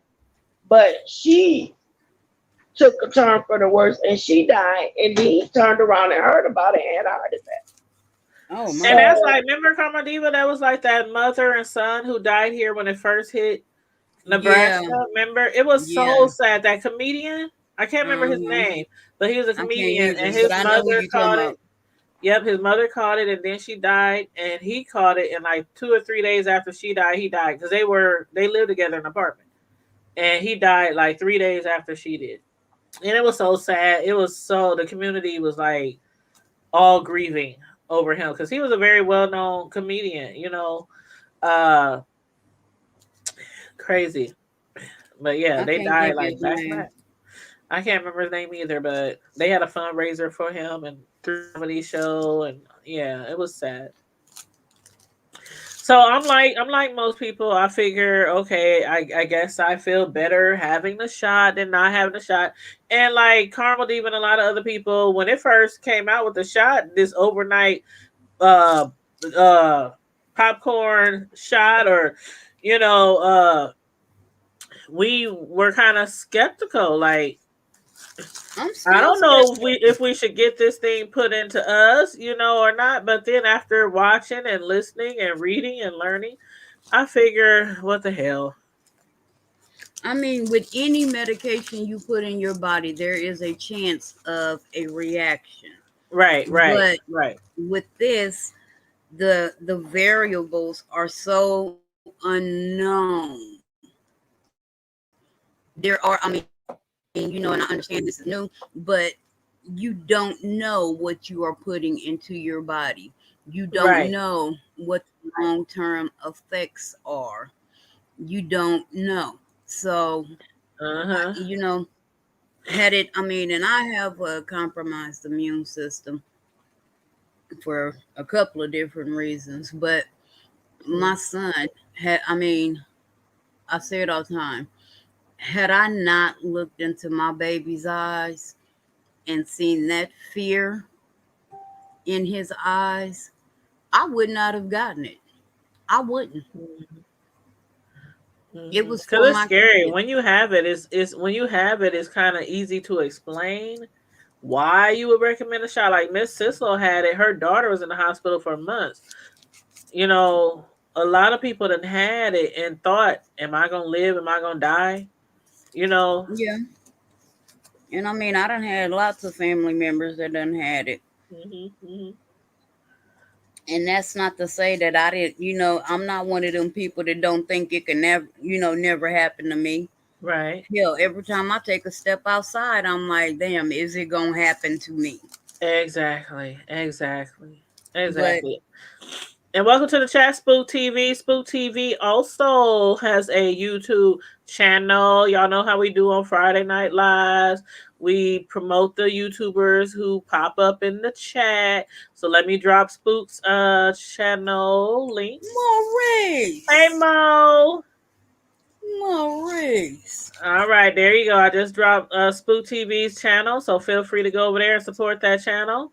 It's Friday Night Live, No Holds Bar, and Support Night. What up, Mo? How you doing?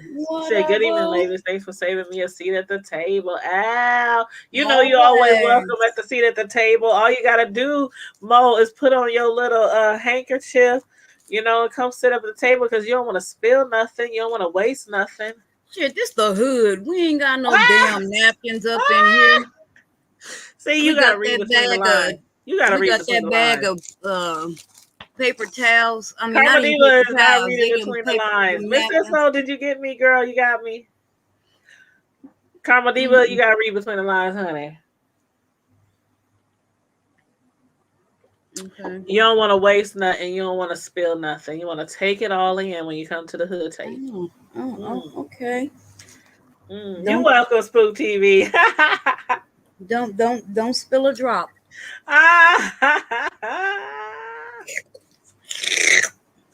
See, I'm like, dang, ain't nobody gonna catch. I was trying to be bad. Look, I was trying to get my tacos together. Quit playing with me. See, Mo got it. He said, I need you to tuck my napkin. Yes, I got you, boo. Well, anyway, see, I was just trying to be bad, and y'all didn't even catch one. I need to work on that. Or maybe we should just peek through the window. Girl, now you know that's voyeurism. I don't know. Be I like, guess look, you can watch. be like I guess you can badass watch little if you want. kids. If you want to watch, I guess I'm gonna charge you though. Be like badass little kids. Girl, If this you want to ain't watch, OnlyFans. if you want to watch, I'm gonna charge you like $25. I don't necessarily watch. I put on my own shows. Girl, I know that's right. I know that's right. Hey, Harper Sean. What's up, Harper Sean? Hey, boo. 402 Revenue. Oh my God, did y'all see what 402 Revenue said earlier when Laverne was on the show? He said Laverne, then he said virgin equals no drama. So people who are virgins don't get no drama. That's what 402 Revenue was saying. That does not mean that. Oh, they still get in drama. They may not get in sexual drama, but they can still have drama all the same. Please believe me. And there's ways to do things to still keep your virginity. I mean, it's been so long since but oh shit! You know what? Yeah, I forgot. I'm practicing abstinence. That's right, practicing abstinence. Okay, now he said, what will it take for Laverne to stop getting? But see, 402 Revenue, she hasn't been doing anything. Like this been the last time she even had sex with him or they did anything, you know, as far as why having does she an affair. keep getting condemned and not him? Why she? do you keep... No, I'm asking. Right. Why I know do what you you're saying. keep pointing your comments toward her? Because he feels like women should be virgins until they marry. But see, 402 Revenue, and if you want to get on the link, I'll drop the link for you if you want to jump on the link and chit chat with us. But she has not been doing anything with him for months and months and months. So she's not getting into new trouble. This is just something that's been going on since the wife found out about the affair. They've been trying to bury her under the ground, under the jail cell. So this isn't new trouble, but she is trying. Now these are her words. She has been trying to remove herself from drama. Even on her YouTube channels and stuff, she be trying to talk about other things and not only talking about, you know, people and their husbands. And, you know, she says she's trying to, you know, do other commentary because I think she has a lot to bring as far as her own platform besides just negativity. I really do. And she has a lot of people who follow her, whether they hate her or like her, people still follow her and they listen to her. Yeah, a lot of people criticize her too, but she still has a following. And y'all know what that means when it comes down to clicks and views and dollar signs. So, but Karma Diva, I understand what you're saying too. Like, she ain't the only one that it usually takes more than one person to get in trouble. And not only that, what about the person that's keeping this going? That's keeping this shit up? Yeah, like why ain't nobody drag it out? Like 402 Revenue, should the husband become a brand new virgin all over again? I don't know about that, but I do believe he need to keep his private parts only to his only to his wife, only to Bobbit. Somebody just texted me talking about you so nasty. I don't get them. I am practicing abstinence. To the person who just sent it to me, I'm practicing abstinence. I promise I am. I don't get. I'm waiting on my husband. I'm waiting on my husband. I'm doing what 402 Revenue says. I'm waiting on my husband. I'll tell you who sent me that later. Karma Diva. I got the honor. But yeah, so I mean, it took two to tango, and hey, it is what it is. Harper Sean says she's listening while she's out and about. But is there anything else you guys want to discuss? I know we mainly wanted to talk about Laverne's update tonight. I'm thankful of her again for coming on the Hood Table tonight, spending some time with us to update us on her legal issues that she got going on, because she doesn't have to, but when she wants to, she reaches out to me and asks to come on the show to update people of what's going on. So, you know, and I give her that opportunity to let us know what's going on and how she feel about things. So I do appreciate that again. Miss Sislo? Oh, you know what, you ladies, you know what? We still haven't spoken. See, we need to do like a Zoom. We need to do our own little StreamYard together. So we can do our ladies thing. I want to do a ladies thing, and I want to alternate it on each other's channel. And I want it to be me, you. I'm saying what to him. Oh, no. I want it to be me, you, Sislo, Melissa, and who else did I say? Tanya, your cousin. And Tone, he's coming up here now. His wife. Where's Deanna? Deanna. Oh, yeah, Deanna. Can't forget Deanna. But Deanna's traveling right now. She made a video earlier. She's traveling right now. So... Yeah, she's hanging out. She's hanging out with Mercy's over her. Hey, what's up, Tom? Hey, bro. What the hell going on? Man, right before you hit the link, we was talking about our ladies panel that we need to set up, and we was talking about your wife joining us and everything. Then here you come, and I was like, "Ooh, we just spoke up the devil." I thought I heard something. I thought I heard something was over here. Y'all was cooking up.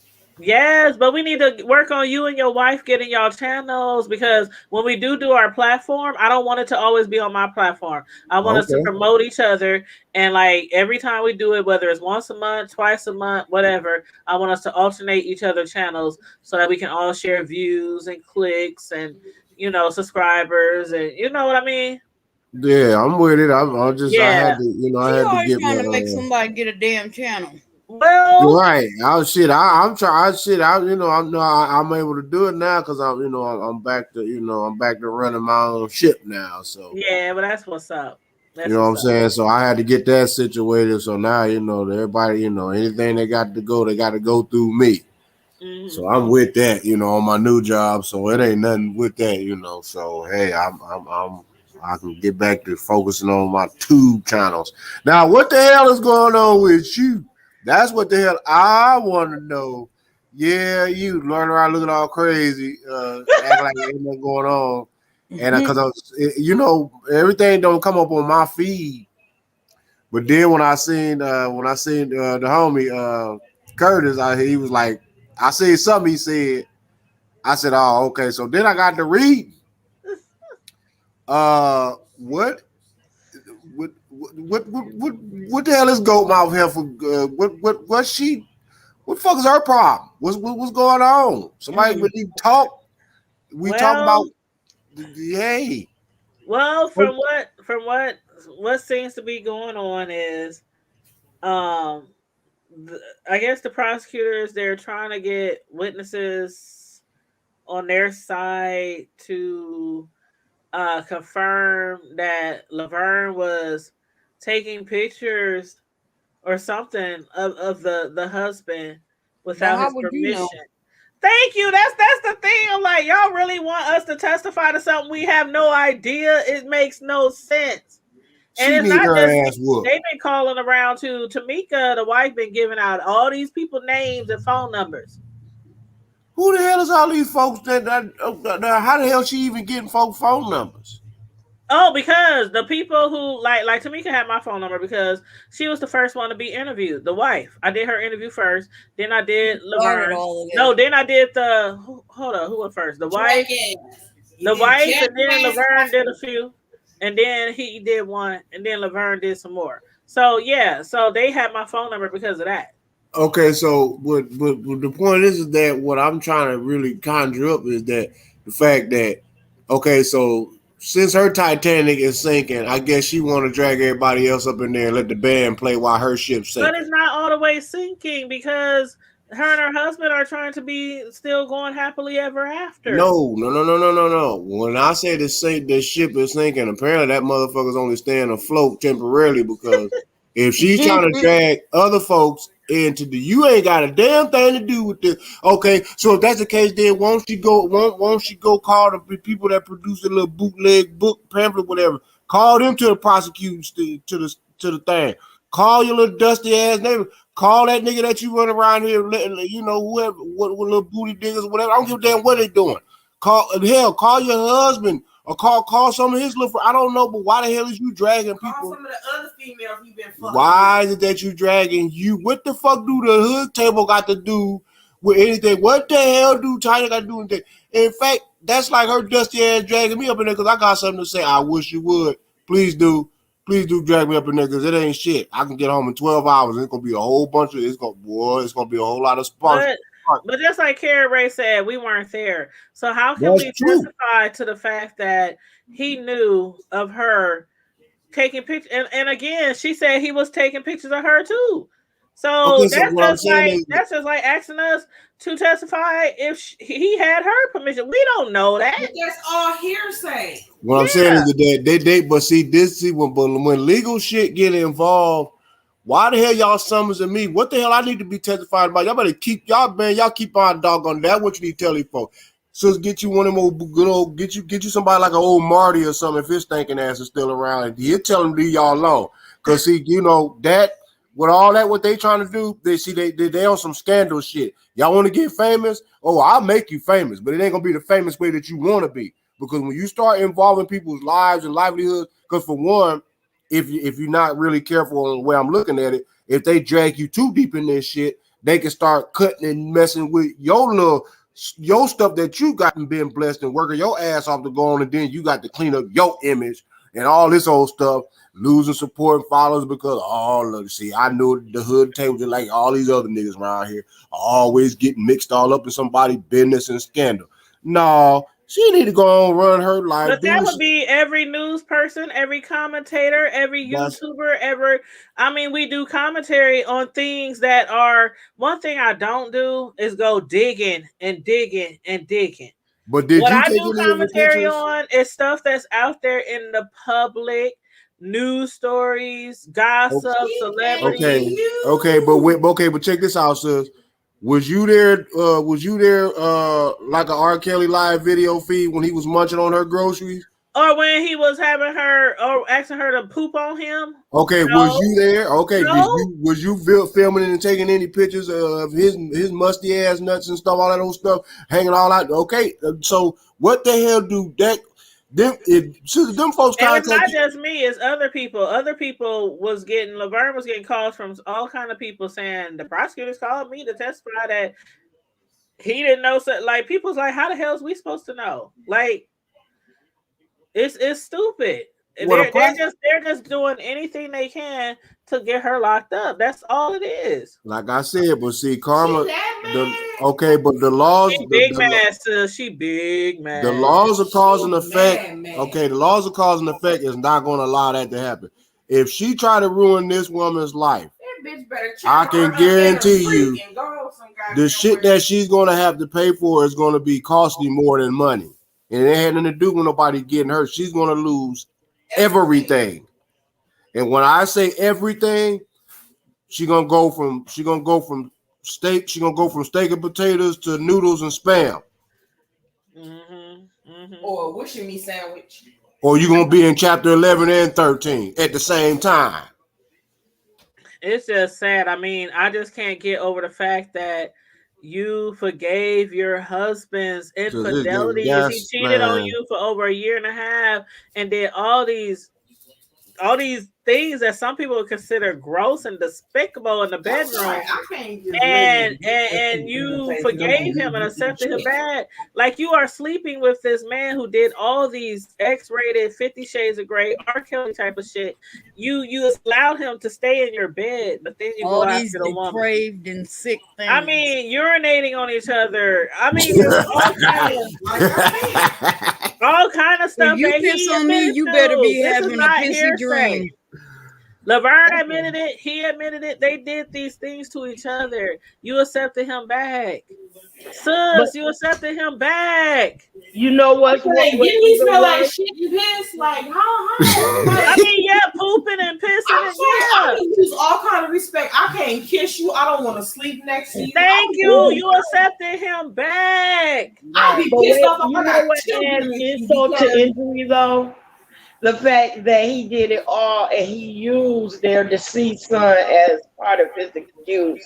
But then he kept changing his story. It went from, oh, I was grieving. Then it went from, oh, I used to do drugs. And this was like my new high. Then it went to, oh, these are things that I have desires to do that my wife won't do. So he kept changing the reason why he kept messing around. He must be doing them now, man. She ain't doing shit. She right here too busy using all that damn energy to be trying to ruin somebody else. I mean, you know what? Let this woman move on. Let her do what she needs to do. Right? Okay. They're not sleeping together anymore. You wrote a book. She wrote a book. Okay, let's hypothetically speak it, because I'm not going to speak none of this ill will shit into the universe. But let's just say hypothetically that she really gets to that point to where this woman is really about to face some serious doggone prison time. I mean, what is she accomplishing about that? And that's what I said. They said she could get up to a year, and when she get out, she's still gonna be writing books. But what I'm saying is I mean, that's going to make her. But who the hell wants to be locked away and detained based off of somebody? Basically, you at the end of the day, you're what you call it? You're slandering. If you don't have no evidence, you are falsely accusing somebody, even though the evidence of an extramarital affair was involved, but there's no evidence on what you're saying, and then you're dragging other people up in there. Okay, lady, you playing a dangerous game. You basically trying to light a match around a gas tank and thinking that it ain't gonna just catch a flame or like a spark is not gonna happen. You really playing with your life, because you may end up getting the right type of people that's about that shit, about that life, and get them involved in this situation, because of the fact that everybody's not going to just sit around, and anybody's not going to just sit around here and let you do nothing like that. Like, you're not going to ruin my family's life or my doggone me. You're not going to ruin nothing about me to where I can't even do anything to even sustain my life. It's like you trying to squeeze me out. You want to see me down. You want to see me hurt. You want to see me going without. See, right there, that's where I'll fuck you off. Because you're not going to take from me. You're not going to just literally just okay, well, because this is what happened. What are you so mad about? And after she accepted him back. That's what I'm saying. Like, okay, but see, then what okay, here's the thing. See, because people got to understand. I don't even have y'all heard this what happened up there in Wisconsin, where they found them folks up there dead in the park, all four of them. There was some siblings and it was two girls. What? There's a brother from St. Paul, a little young brother from St. Paul. He popped both of them. He popped all their ass. Oh, did this just happen? I think I might have heard about that. Yeah, see what I'm saying? Stuff like that is going down. Stuff is like that going down because of situations. It all has to do with folks messing around. It's baby mom, baby daddy, somebody sleeping around, somebody extraterritorial, affairs. But see, the thing is, even if Laverne does time or not, it's not making you look any better. She shouldn't have to. Well, okay, Tanya. What I'm saying though, so that's like your husband and what he did to you, he humiliated you. It's not making y'all look better. What I'm saying is that why should anybody have to go to jail? Better. Why? Okay, if she has to go to prison, then he's supposed to go to prison too. That's what I'm saying. Like what they did together was worse than, like, they're accusing her of taking pictures of him without his permission. I'm pretty sure that just being a woman and in a relationship with a man, you take pictures of each other. Sometimes people record each other. Like, have you never recorded you and your wife, or you and your? Sometimes people just do those things. Okay, the judge they're trying to use other people to try to prove that she was doing stuff without permission. How the hell would we know? You doing everything else. Why would you not? And you shitting on each other, pissing on each other, and then we're up there in court over something. You doing all that? You trying to tell me ain't nobody recording? Please, y'all We recording over that here shit and in watching court that shit over later some- on. We in Whatever. court over some pictures after all the shit, no pun intended, that y'all was doing together. You want to put her in jail over pictures? Yeah, I'm like, are you kidding me? Like, because she your feel like man was a she whole capitalized freak. it. Your man was a whole R. Kelly. Basically, because oh God, she capitalizing off of this. That's what it is. She don't want to see her make no money off of this shit. She only wants to make all the money off of this. She don't want Crump making no money. She don't want Vern making no money at all. She don't want to. She should have run her book a little bit better than disguise some shit. I know. You know what? I know what to suggest to you, young lady. Whatever your little dusty ass name is, because I wouldn't want nothing from you, even if I was not married to my angel. The point is that here I can give you a good line of advice right now if you was listening. I promise you it'll work, and it works. I'm sure she listening. No, what you can do is, young lady, is if the stuff that you don't like about your husband, and if there's somebody else out there that will do that, and that's what y'all like, because apparently you like apparently here's the thing. One's company, two's a crowd. So apparently you must like a crowd, because apparently that one ain't keeping you company enough. Just have an open relationship. But see, okay. Okay, well, just have an open relationship. Have a sister wife. Okay, I don't know that. I was about to say, well, apparently she or I think it's jealousy. I think what it is that you had just wanted a piece of the apple pie, and you thought that it was gonna go down, and it didn't go down like that, and you just mad, lady. Grow your conscience and stop trying to ruin people's life. That's all I'm really trying to say, because I'm really trying to save you a lot of anguish. But then again, your karma ain't mine. I just know you better keep my motherfucking name out your mouth. You better keep our sisters, the hood table, and everybody else up on this panel name out your dusty ass mouth. Because see, that slandering, I don't do courts. I don't give a damn about your prosecutor. No, none of that. Hey, you better ask one of y'all chief of police about me that know me personally. Because I actually used to be the man. Don't even go there with me. So, young lady, what you need to do is really, really get your consciousness right, because you really ruining your life. Because remember, for every person's grave you trying to dig, you better dig too. Yep, and a lot of people agree that, and we talked about it tonight. If they would have never been found out, if the wife would have never wrote that book, they would still be sleeping together right now, going on year 2.5. Right. They would still be sleeping together right now had the wife not wrote a book. Didn't I say that? And if you're going to allow your husband to keep cheating on you, because allegedly, again, this is not the first, second, third time he's allegedly, and I don't believe, I believe that if that's true, then he's a habitual cheater, and it's not going to end with Laverne. Yeah, that's a habitual. It's not. I can understand. Now, I mean, I'm saying there's no excuse for anything about cheating, but I can understand. You know, if y'all ended up kicking it once, twice, whatever, okay, that's different. But 2 years, come on, man.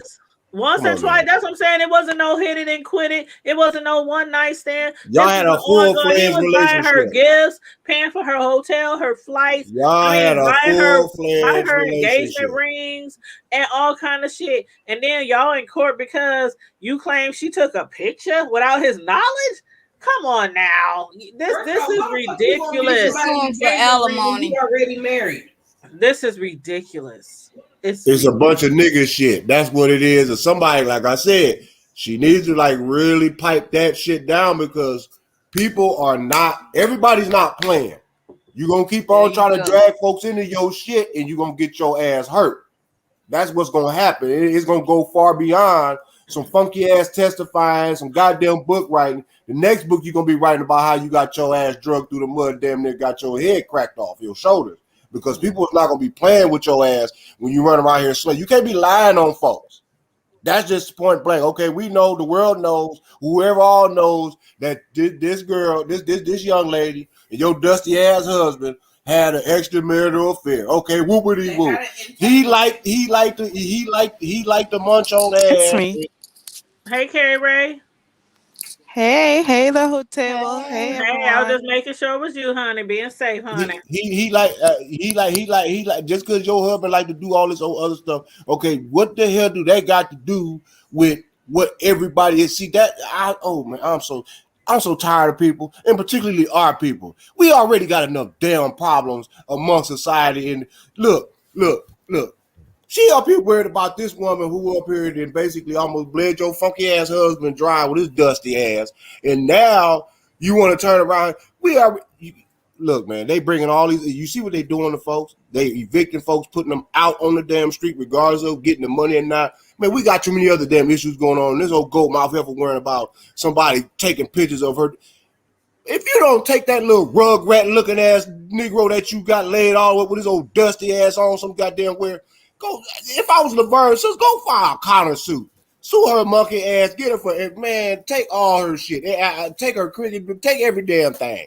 Take the binding off the damn book that she printing on. Hell, take them old busted up ass doggone old that old hair piece. Them old with that hair piece she got wigged all up in that little bob cut. Take all that shit because of the fact that I'm gonna see. This is the shit that pisses me off. I'm so tired of just seeing people just taking advantage of people, man. Just stop doing that. She wrote a book, you wrote a book. Okay, apparently hers is a little bit more juicier. Yours was just, okay, well, I'm gonna tell. Okay, I'm gonna tell. Tattle tell. That's what you get. While your husband out here tossing salad and getting this salad tossed, you up here worrying about, I wonder who else taking pictures. Won't you go ask some of them other Fruit Loops or whoever the hell that is was tossing his salad? Won't you go take them to court? Won't you go give out their names? You just want to start giving out folks' names. Oh, okay. So if I interview you, you gonna get a prosecutor police my doggone me personal doggone information? That make no damn sense, man. Like this is I mean, honestly, y'all, and I'm gonna cut it real short. Look, it disturbed me because it's funny because I seen this yo post like almost 12, 15 hours later. Didn't even know. See, that's how Facebook, they ain't shit neither.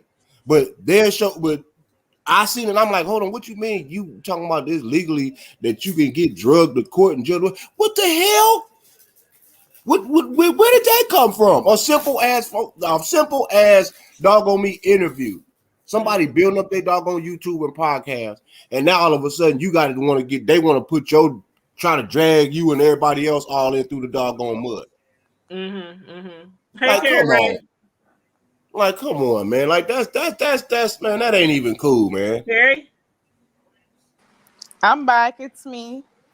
Hey, what's going on, Carrie Ray? I'm just here to talk bad about that wife.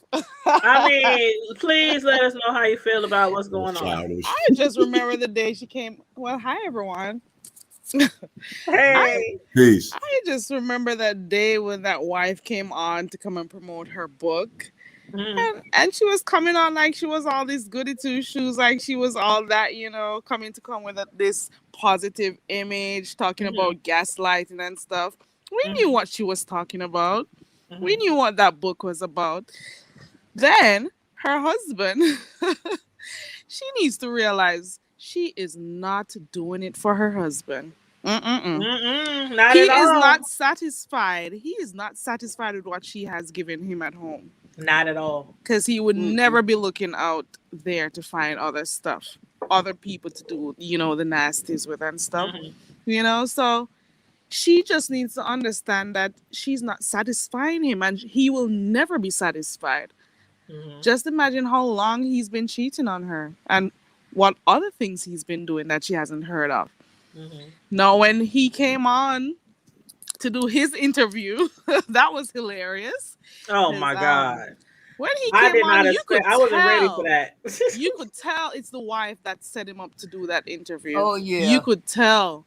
Yeah. Based on how he was speaking and trying to focus the interview on what he wanted to speak about. And he's narcissistic. We can see that too. So we could tell that she was trying to make herself look good and try to clear their names and make Laverne seem like a bad person. We could tell from that interview that he came up to do. You know, Right. He I had just an think that the agenda. wife He had a script, and he was sticking to and it. he wanted to stick to that script. And he didn't want me to get a word in. Nope. Right. You could tell that's how he used to treat her too.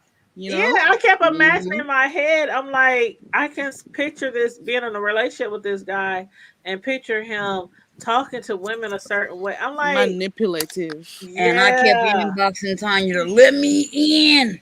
I know. But see, the thing was, I had told him I would not let nobody on. He didn't want Laverne on. He, and I'm not going to side.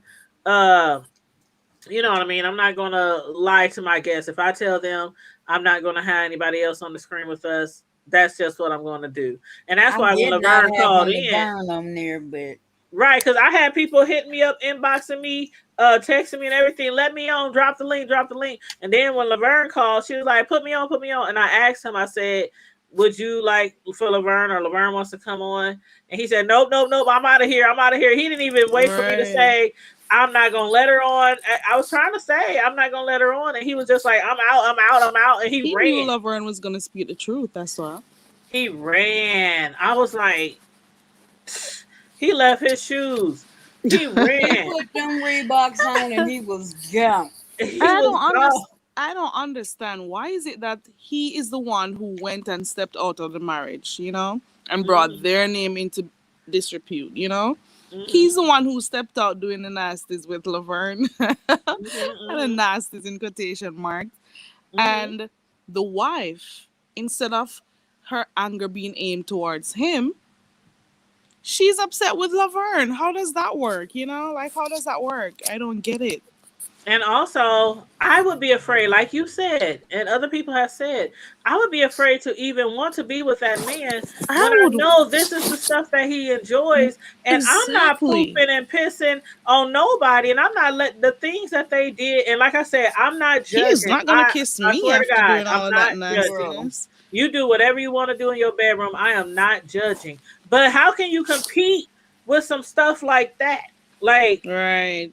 How can you be assured that your man is not going to want somebody else to do? And again, allegedly, he's cheated on her several times before. I wonder if that's the reason. She's because insecure. There's certain 50 Shades type of gray stuff that he prefer in the bedroom. Because you know how it is. Okay, remember back in the day when men treated their women like, with the utmost respect, as far as she's not going to get on her knees. I'm not going to make her give me a blowjob. I'm not going to make her, with certain things back in the day where missionary was the only style of sex. And they would do the other stuff out there with the whores in the whorehouse or with other women who, side chicks. They would do that because they respected the woman so much. They thought of them as whores or nasty if they did things like that, but they could do it with other women. This is the vibe I'm getting from him. Like the way he kept saying, this is my queen, this is my queen. Like he wants her to be like this certain particular woman when he know he has desires for this other activity. So why not get with somebody who you have a mutual, Get with someone. Apparently your wife isn't cutting it. Go be with someone who can do all of those 50 Shades of Grey things with you. Exactly. So she's at home. I'm pretty sure she has to be checking his phone, his emails. She has to be checking on where he goes, when he goes anywhere, She's going to be keeping tabs on him.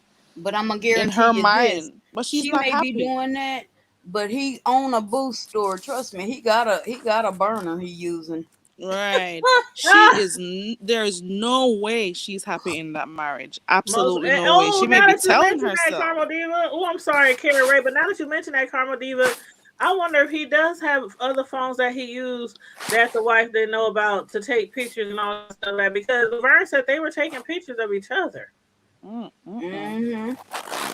Yeah. He's believing. Yeah, they got a burner phone. You already, come on, man.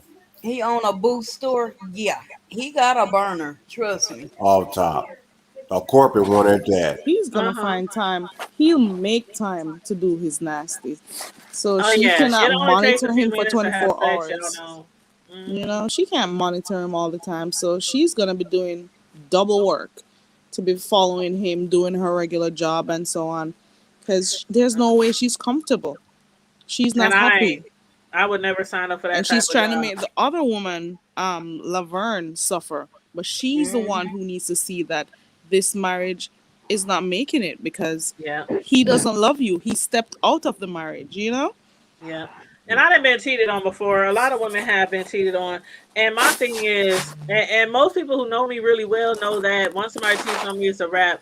And it's because Right. my trust is gone. Like I done been there where I tried to keep the man, tried to not keep the man, but try to work Try to it make out. it work. And Yeah. I can't because I'm constantly, as soon as they walk out the door, my mind just goes to Right. where you going, who you been with. If they come back 30 minutes late, why you late? You told me you'd be here. Like it's no trust. And even with them touching me, trying to have sex with me, I'm always thinking, were they with somebody else today? Were they with somebody? So that's one thing, and that's me. That's a me thing. That's me. My trust be out the One door and when I'm somebody cheats done. on me.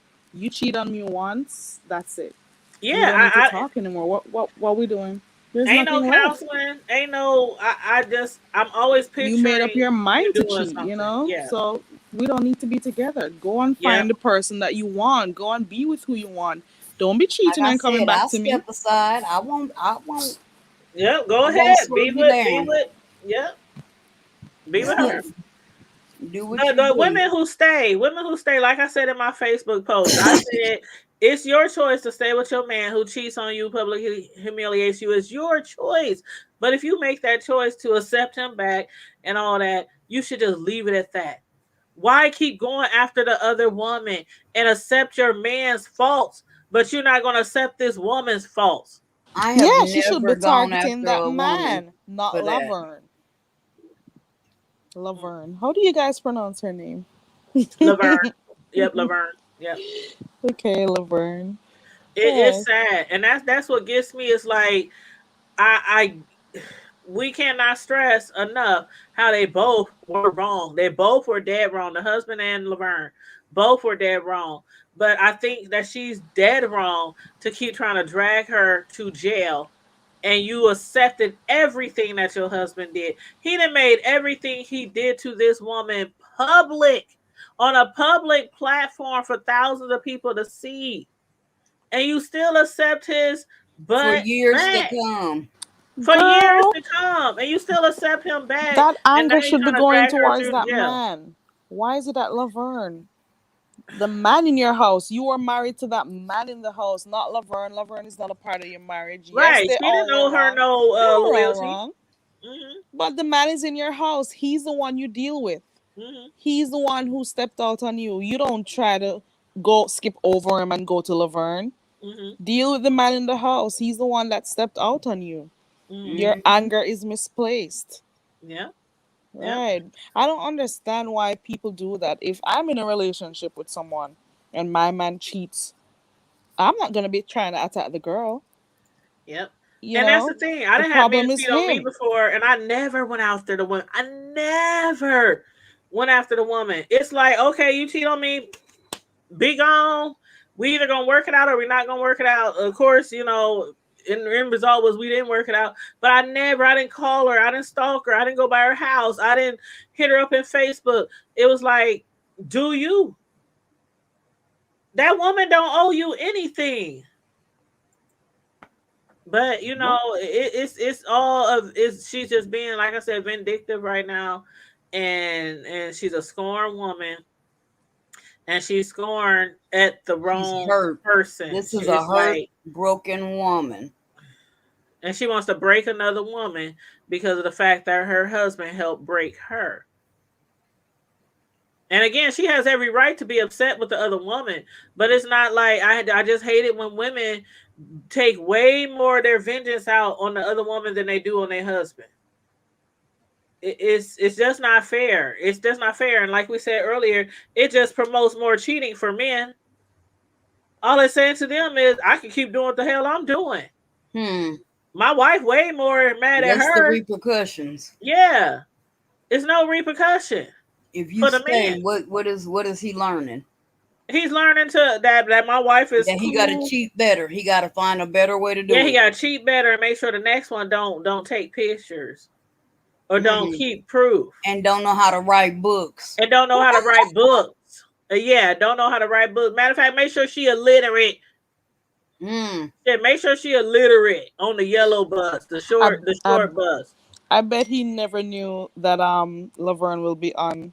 Love that after that interview with the wife, that Laverne will come and talk about what happened. He had should have known. No, he clue that knew. was See, the gonna thing happen. about it is, Carrie Ray, everybody in Omaha, even if you don't know Laverne very well, you know of her, and she done wrote books.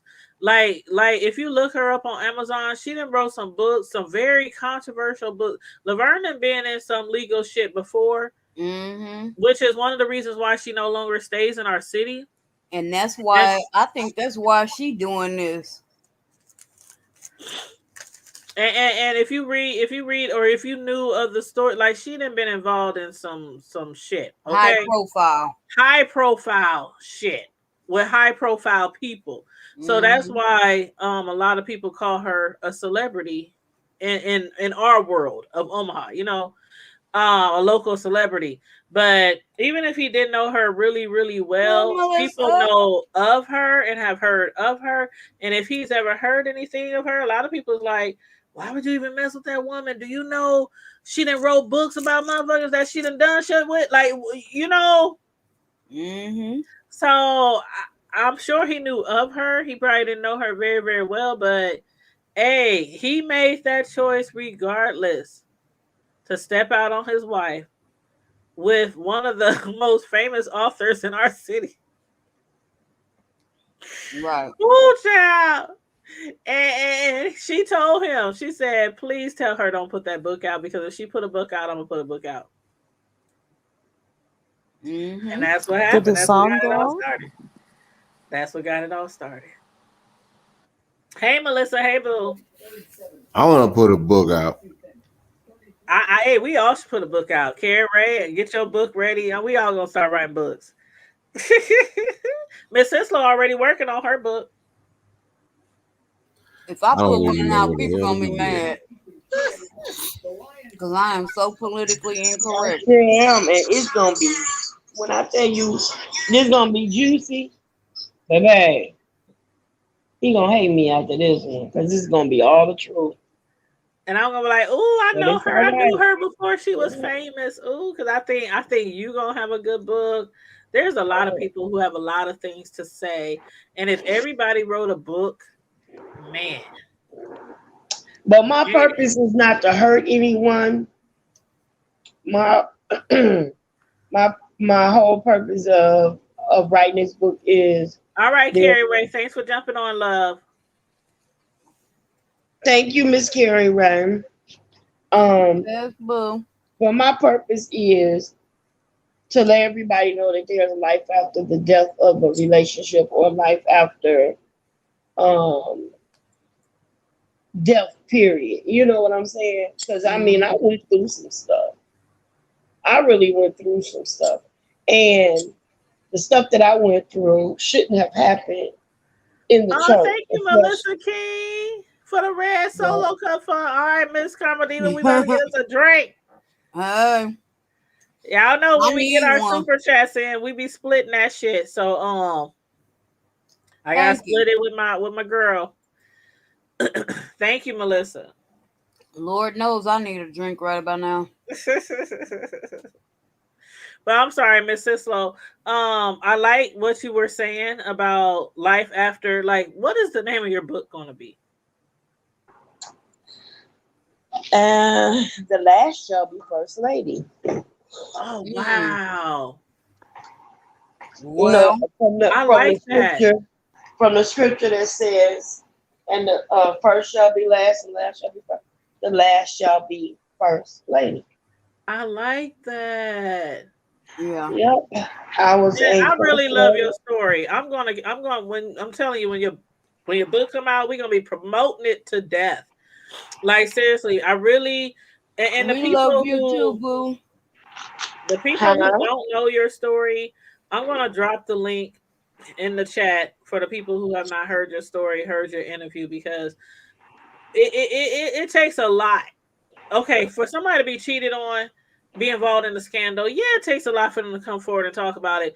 But from a pastor's wife, from a first lady, to speak about something on that level, being married to a pastor who was a habitual cheat, that takes a lot. You know what I Girl, mean? You were a Yeah. whole first lady a whole one. of a church. A You know what I whole, mean? yeah, and you see, not only did I go through at home, but I went through in the church The because public shaming. if they Yeah. don't have, well, not just that, but well, not really the public. Let me tell you something about that. Hmm. But not so much as just because of what he was taking me through, but because he didn't have any respect for me. Hmm. Other Right. people didn't have any respect for me. Hmm.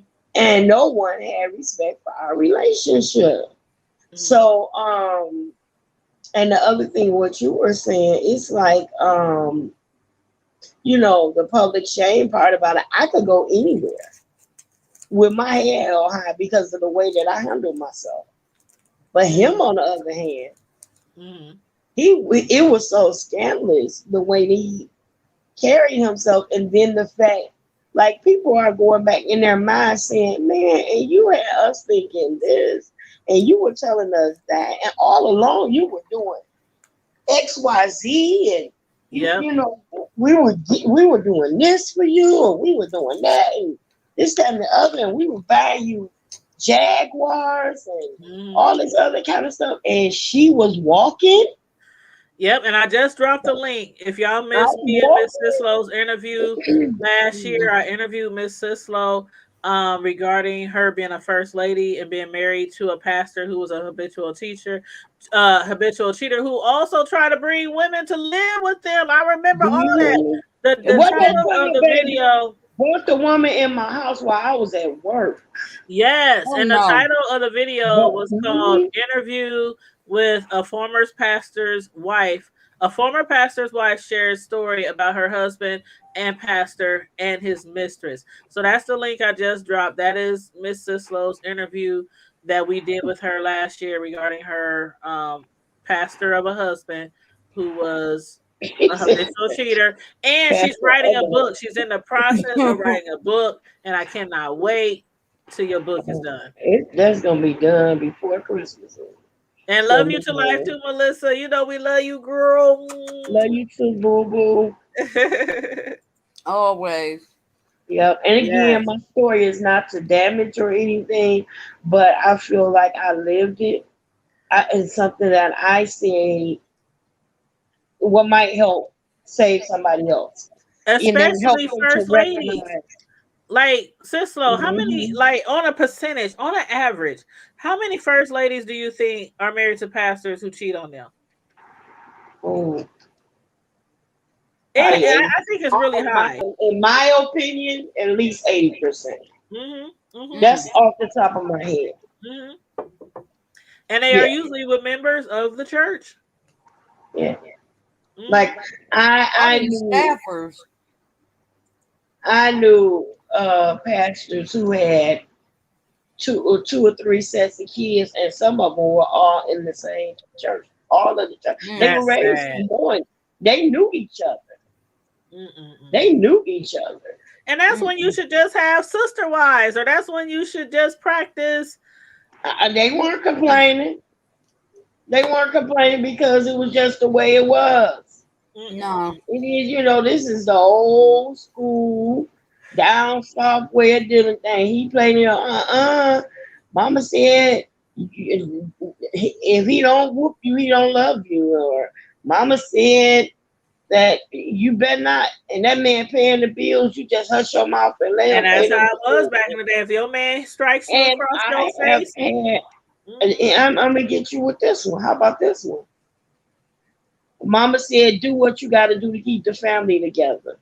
Hey, my mother told me that every man cheats, so why break up with him? That's what my mother told me. Oh, hell no. That included giving your daughter. That included giving your daughter to him because it kept the family. You do what you got to do to keep this family together.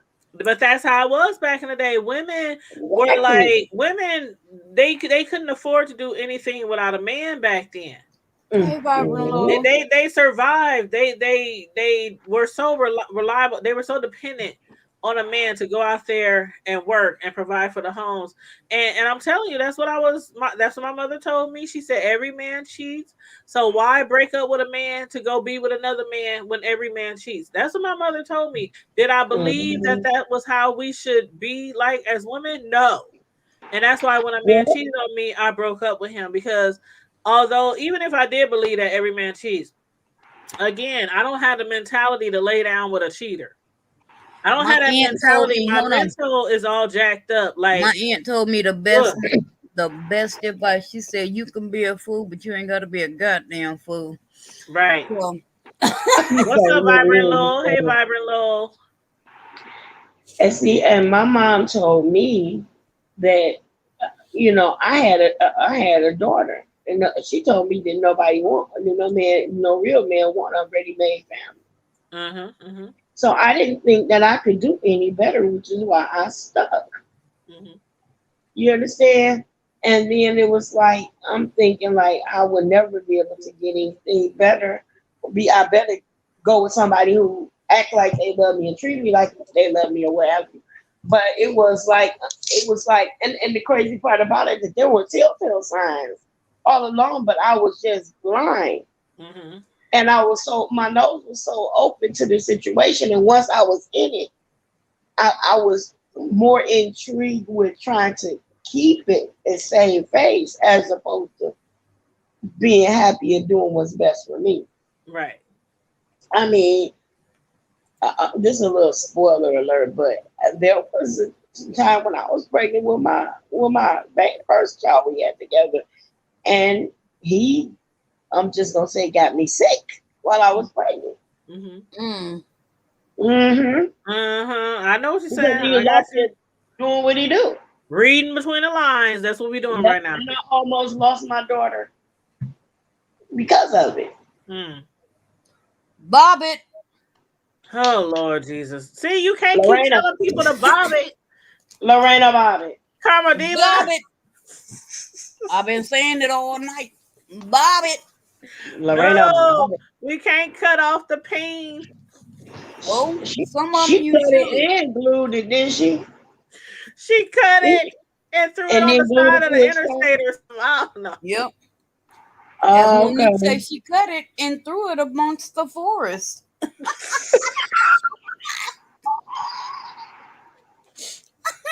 I can't stand you. She said threw it amongst the forest. That's what Monique said. I know. And then Tone was that in the Queens of Comedy or something? Tone almost made me choke on my food talking about some munching groceries. Man, I almost choked on it. Yes. No, he said that he wanted his groceries. What did Tone say? He was eating groceries or something. He was eating groceries and getting his ate too. Yeah. No, he said munching. That was what made it funny. Munching. Oh, Tone. That man a whole nut. But again, I say, I don't judge people on their sexual things. I mean, everybody has a freaknometer, a freak meter. Some of us is 1s, 2, 5, 8, 10, 25. So I don't, as long as you're not hurting nobody else. I don't even know what mine is. I don't even know if I got one. I'm about a 2 on the freak meter. Oh my God, you liar. I don't even know if I got one. It been You said 2. I am. I'm about a 2. Whatever. A -2. Whatever. That would be like a Laurel Ingalls missionary style relationship. Well, okay, maybe not a -2. Maybe a regular 2. Maybe a 5. See? Okay, so what am I? Because I mean, I've been celibate so long, I got kicked out the. But just because you're not in a relationship does not mean your freak meter goes down. Girl, because once you get into a relationship and you get comfortable, I don't remember if I even got access to it. Trust me, I don't forget shit between relationships. And I don't forget what I like and what I don't like. So I've been celibate so long. I got kicked out of the convent. Nah, see, your freak meter does not change. If anything, you just hold back a little bit when you get into a new relationship because you can't put it all on them at one time. No, because then you scare them away. Yeah, you can't. The things that you like to do in the bedroom, you just, if they're, you gotta make him think a little extra. Out of you.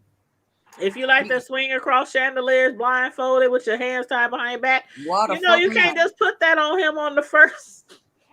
That sounds like a Sisters After Dark on Patreon kind of That's thing. That's a fun night, trust me.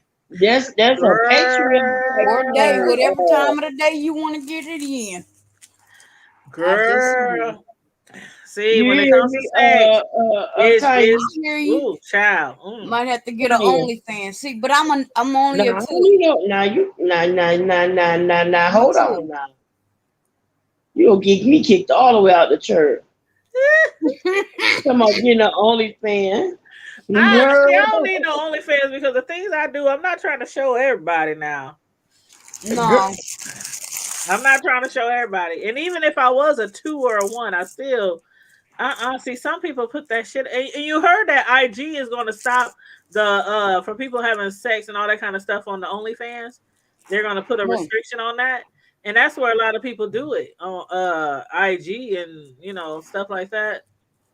Well, Nature Boy about to lose money. That's how they get a lot of their money over there, from the OnlyFans, having sex and doing all kind of nasty, scandalous. Actually, that right there, that's already been replaced. You talking about the OnlyFans thing that's going on? Mm-hmm. There's actually another site called oh my God, it's similar to that. It's only something, but basically it's like it's more of a private. It's a decentralized one, so it's not where they can like basically the feds and all that folks can come in and shut it down. So it's kind of like, is even if it's legal to do on these certain platforms, it's always going to be somebody who can record your shit and put it out there. Like the things I like to do in the bedroom, I don't want my supervisor to know. I don't want my mother or my grandmother to know. I don't want my kids to know. When you do shit like that, it can possibly be leaked. You know? Or it's gonna get leaked. People don't think about that, or they don't care. Somebody out there watching me. Believe me. Yeah. Because even the average, here's the funny part about it. The average post that we may post, and say if we be like, oh, I don't want to post that, I want to post something different. By the time you delete it, over at least 10,000 people actually saw that you don't even know. Yeah. Yeah. So especially if you got a large following, like you could post something like, okay, Miss Sislo, me and you are YouTubers, so we know how I could get ratchet on YouTube. We could be on here right now and somebody recording us. Right. That's how it works on YouTube. People just record other YouTubers, especially in the B sector, especially if they don't like you. They looking for something to put out on you negative. So they will record your videos. And even if you go back and private it or edit it and take shit out, it's already a wrap. The raw version is out there. And we see it all the time in the B sector. People be putting out videos that people like, where the hell? Like, okay, what's her name? What's the little MJ? What's her name? The little girl. Why I call her little girl? She's grown, but you know what I'm talking about. She be making all those State of the B sector. Billie Jean. Okay. When Billie Jean put out her State of the B sector videos, showcasing all the ratchet shit that people have done in the B sector, I'll be like, oh my God, I remember that from 2-3 years ago. She got that video. She got like people be recording. We can be recorded right now. So say cheese. So you say this is called a B sector in the what the hell is that? Oh my God. Hold on. Let me grab something real quick. Hold on. Now you know how people have different genres of music. Right. Like you have gospel and this and well, they have genres of Oh. Hold on, let me make myself big. of sectors in on YouTube, and this sector. Okay, that's what I heard about. Actually, Tanya and I are some of the original people because once we came along is when the beef sector. Yeah, we're like one of the original people. Right. We're not beefers, but we're one of the original people because of some of the people that we are affiliated with. So we kind of gravitated into that. Gotcha. A lot of people who we follow sector once we got started. Yeah. We kind of gravitated into the B sector. And I actually was a YouTuber for my Tanya's Primetime show. I was a YouTuber that was my first YouTube channel. And some of the people I follow, I somehow, and it started from a lot of people, y'all remember the T.S. Madison beef with Kaya. A lot of people started following their beef on YouTube after they broke up. And a lot of other people start discussing it. And that's how the beef sector started. That's how it started. So even us who don't beef, we still a part of the beef sector, even though we don't beef, because we follow a lot of people and a lot of people follow us, and you just kind of get wrapped up in it, even if you don't beef. But this book right here, I did a review on chapter 1 the other day. Mr. Timothy Blaine is well known in the beef sector. This is like his 6th book. And this particular book is called Murder in the Beef Sector, and it's based off of all the beefs in the beef sector. It doesn't have any of the real names of any of the real people involved in all the beefs. It doesn't have like their storylines or anything. So he used different names, different storylines, but it's all a reflection of what we see every day in the beef sector. And basically, I'm telling you, if you follow the beef sector, I'm telling you, ain't no Netflix, ain't no Hulu, ain't no BET, ain't no Bravo, ain't nothing tops. It's basically a whole bunch of content creators that end up beefing with each other. They be calling the cops on people, calling CPS. They be stalking people. They be showing up at people's houses at 3-4 in the morning, showing knocking on their door, calling them out their crib. They be it's so much. Parents' grave sites and sending black flowers. They better bring their ass down here to Texas with that bullshit. I'm telling you, Tom, though, it's so many people in the B sector. It's pure entertainment. I'm telling you, if you're watching some of the stuff, you might be like, oh my God, they went too far. But for the most part, Vibrant Lowell, I'll tell them Vibrant Lowell. Melissa King, it's a lot of YouTubers in the chat who follow the B sectors, a lot of them in the chat. And I'm telling you, it's manufactured. Tanya, you gotta tell them about the manufactured beefs. Oh, okay. Yeah, the manufactured beef or beefing for dollars, as Brother Jay call it. Some people just manufacture beef. They just create a beef. They just pick on another YouTuber for whatever reason to create a beef, and then next thing you know, they beefing back and forth. It's called beefing making a bunch of money. And the people who make the most money off YouTube are usually the people in the beef sector. That start the most mess. That starts the most mess because you draw a crowd, you draw subscribers, you draw the clicks and the views, and tell them about Pancake Gate. Huh? Pancake Gate. That's an example. Oh, a lot of people. You mean IHOP Gate? IHOP Gate. Yeah. Yes, and we done talked about IHOP Gate before, but that was the YouTuber VS of TSCC. It was VS had got into it with some lady. And VS kept telling the lady, leave her alone, stop calling me, stop inboxing me, stop. The lady was always offering her shit because she stayed nearby VS, and she was always trying to offer her shit like clothes, furniture. I mean, there's all kind of shit. VS just kept blowing her off, stop hitting me up. She even got on her platform on here several times and said, leave me alone. So next thing you know, VS and another YouTuber decide to meet up at an IHOP in Virginia somewhere. And that other YouTuber who VS kept trying to leave her alone, she shows up. She just walks into the IHOP, sits down at the table, and it's all recorded on film, puts her hand up to her chin, and is like, "What's up?" And so next thing you know, VS jumps on the girl.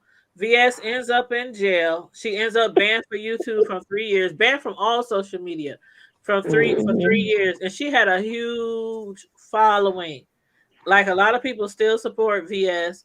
And me, for one, I am anxious for her to come back after her 3-year probation from social media, because she was very entertaining, and just like a lot of people on the YouTube, but she ain't no angel. She ain't no angel. She ain't no angel, and that's what I'm about to say. She did a lot of shit that people might look at like, damn, that's messed up. But that's what a lot of people do in the B sector. They do shady ass shit. Yep. And it's all about the clout, all about the money, all about the viewers, the clicks and views. And I can't wait till she get back. I cannot wait. And it was just crazy. But yes, the shit go down. Like Cookie just went to ZX's house like a month or so ago. And he came outside with a gun. It was all caught on his Ring camera. He came outside with a gun. Like, bitch, what the fuck is you doing in my house? Didn't I tell you don't come to my house? It was like 3:30 in the morning. And I was like, oh, my damn. Oh, they done called people's jobs. They had people stalking. Like Deanna. Remember Deanna? Somebody had somebody stalking Deanna, and they followed her into a dollar store somewhere and took pictures of her. Yes, I mean it goes down in the B sector. And somebody called the police on something on the guy that was driving and almost had an accident because he was talking on. Oh yeah, that was Jay Dunn called on Food Junkie. Yes, on Food Junkie. But what about the lady who just passed away, and rest in peace to Lady P? But before she passed away, like a couple of months, she allegedly posted on her page that she was stalking another YouTuber. She went all the way to that YouTuber's apartment complex and started taking pictures of all these different cars that were allegedly the cars of the YouTuber she was allegedly stalking. So then she died a few months later, and a lot of people was like, "Well, that's what the fuck you get," you know? Right. You remember Fabe went to Wiley's Uncle Church. Fabe went to Wiley's church. Fabe went to Wiley's church and was dragging their church, dragging the carpet, dragging the walls, dragging the doors, She went to Wiley's uncle's church. Oh, and then don't forget she went to Tracy's old job. Oh yeah, yeah. So yeah, it's the B sector. It goes down in the B sector, but I'm telling y'all, sometimes it's so very entertaining. I'll be like, damn, I be missing all my shows on TV because I'll be like, this shit is way more entertaining than Love and Hip Hop Atlanta. I don't even hardly watch it anymore though, because it's just too much for me. It's a lot, and you have to take your break. Dog, like Larry, what's his name? Had Lord. You talking about Larry for about a whole year. You talking about Larry and Bonnie, that whole thing? Larry Nelson. His life was terrible for about a whole year. His wife even left him. They got him fired from his job. They got him a divorce. Got a divorce over stuff that happened on here. Over beefing on the B sector. Beefing on, and his daughter said he was trying to. The daughter who alleged that he was touching on her when she was little, man. And then they paid her. They gave her money. She got like $800 some. But you know what? That was supposed to go for some counseling. She ended up spending it at the mall, right? At the mall, yeah. Wow. Yeah. Hey, Melissa, you said ZX got all them girls acting a fool, Melissa. Now Dee Loop Loop. It take Jay Wilson to say her name. Dee, how does Jay Wilson say it? What did he call her? Loop, something like that. Jay Wilson. Tom, you have to take your breaks though, because sometimes it can be a bit much, and you're like, oh my God, this is a bit much. So every now and then you do have to take your breaks from the B sector, but I started questioning what kind of person I was for watching it. So but see, you know what? I never questioned myself because the same shit we watch in the B sector is the same shit we watch on regular TV. All these reality shows, all these movies, all these weekly series. I mean, it's not much different. It's just more real life. It's too much garbage, man. You said I remember she dogged that. She dogged that church so bad, Melissa. She was talking about they red rugs. Talking about they got that old 70s shag carpet. I mean, oh God, it was so funny. Talking about the screen door falling off the church. I remember. I don't forget shit. That's one thing I do not forget. I have a good memory, and I don't forget nothing. You said Nelson. Yeah, Nelson. Larry Nelson. Yeah, that's what I said, Larry Nelson. Yup. But and he lied about sleeping with the woman. Then he said he didn't sleep with her. Then he said he. Yeah, was it Vonnie or whoever? What was? And, oh my God! One of the most degrading things was when he had his wife come on there and she was saying, how his wee won't get hard. That's too bad. He tried to lie and say that he really didn't cheat on his wife because his wee don't get erect. And the wife was sitting there right next to him looking like she did not want to be there. He tried to prove to us so bad. He tried to prove so bad that he didn't sleep with that lady, that he had his wife over there sitting next to him and saying, she said he has a little problem. Girl, I cried. I said, ain't no way in hell my husband gonna drag me on social media so the whole world can know that my husband can't even have sex with me. Ain't no way in the hell.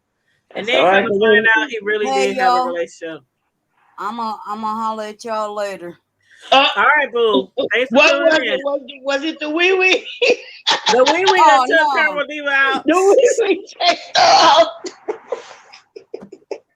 I ain't paying no attention. I'll holler at y'all later. Love you, love. Have a good night. Love y'all. Oh, that was so funny. I was like, oh my God. But yeah, Tone, a lot of people don't know about all these different sectors. And the B sector, there's a beef in every sector. There's a beef in the mommy sector, the beauty sector, the sci-fi sector, the conspiracy sector, the black sector, the people beef all over YouTube. The black conscious sector. The black conscious sector. It's beef. The hair sector, the nail sector, every sector that you can think of, the home improvement sector, the cooking sector.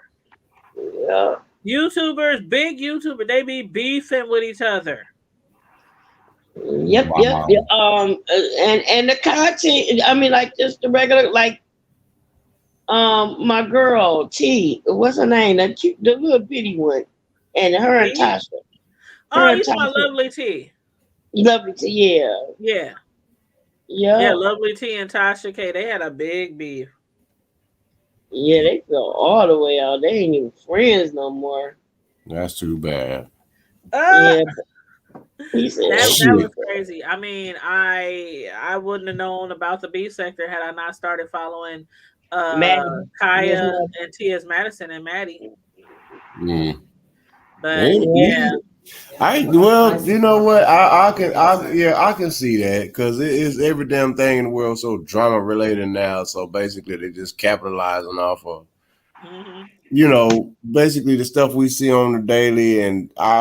But then again, like I say, certain things can go too much overboard. Yeah, you get to stalking folks and going all on folks' personal property until they just I don't think they learned from that little European boy out there in Cali that got his doggone head blew off his doggone neck. He was a YouTuber, and he wasn't the only one. It's been several YouTubers that got murdered. Exactly, playing pranks like that. You can't.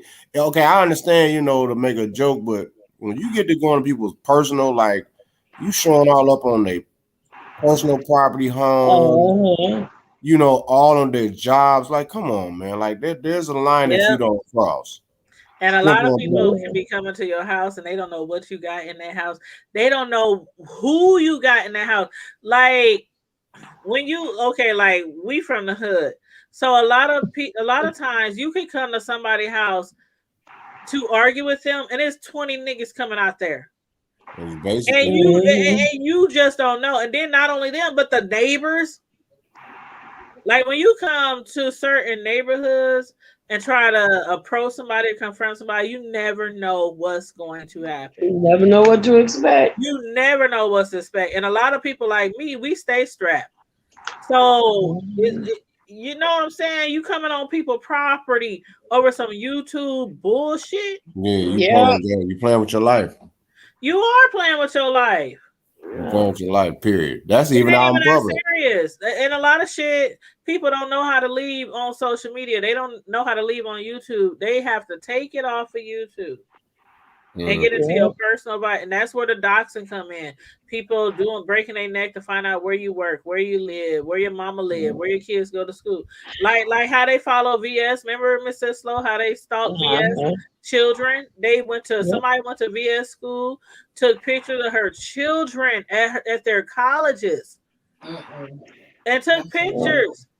They be calling folks like mama. Stalking people's children. Yeah, like what's we call it? Rick Reed's mother and cuss somebody's mother out online. Like we done seen it all in the B sector. We done seen it all. See, my mother ain't here now. I ain't gonna play that game with me. Niggas go. You know, it's plenty of space around here to it's a whole lot of vacation spots. For 36 and that's what I'm saying. People, they don't know how to leave that shit on YouTube, and sometimes you take that shit off of YouTube and you wish you would have kept it on there. Because social media in real life is gonna get a lot of people. Oh yeah, it's gonna get lot of people. It's gonna get a lot of folks, a lot of early. They about to make a lot of funeral homes real richer. Man. That's what's about to happen. And Melissa, you right too. Vacation spots, huh? Yeah, Melissa said it was the Tasha K and Mona fallout that brought me to the B sector after the Star interview. That's what brought a lot of people to the B sector. I forgot about Tasha K and Mona's fallout, with the Star interview and Cardi B. Yeah, that brought a lot of people to the B sector as well. Yep. Yeah. Yep. And you remember when Mona died and came back to life that one day? I remember when Mona died and came back to life, and I remember when JW, when J.J. Wilson, I remember when he was on vacation on a ship. He was on a cruise. Do you remember that? The videos he made? Yeah. Because he was really like hurt, like, oh my God, if she's really dead, oh my God. A lot of people, Tracy, people was crying, people was making all these videos. Yeah. And I was one of the people who made a video saying, I ain't believing it until I just always be skeptical. I'm a skeptical person. And I know allegedly Mona had been involved in some scams, and so when it happened, I was like, I ain't believing that shit till I see her body on a slab. Just and come to find out, she wasn't dead. Did not die. Like it was. Oh, and then they said, well, she did die, but they brought her back. Yeah, that's what she kept saying. She said I was dead, but they brought me back. Like how your girl, your wife, your whatever. And had her girlfriend her wife on social media on Facebook. I can't believe you're gone. Oh, I wish we would have had more time. Oh, I wish you would have told me. She was writing shit on Facebook as if Mona was already in heaven or hell. Like they played us. They played us. Don't play with that energy. They see folks don't understand certain energies that you don't play with.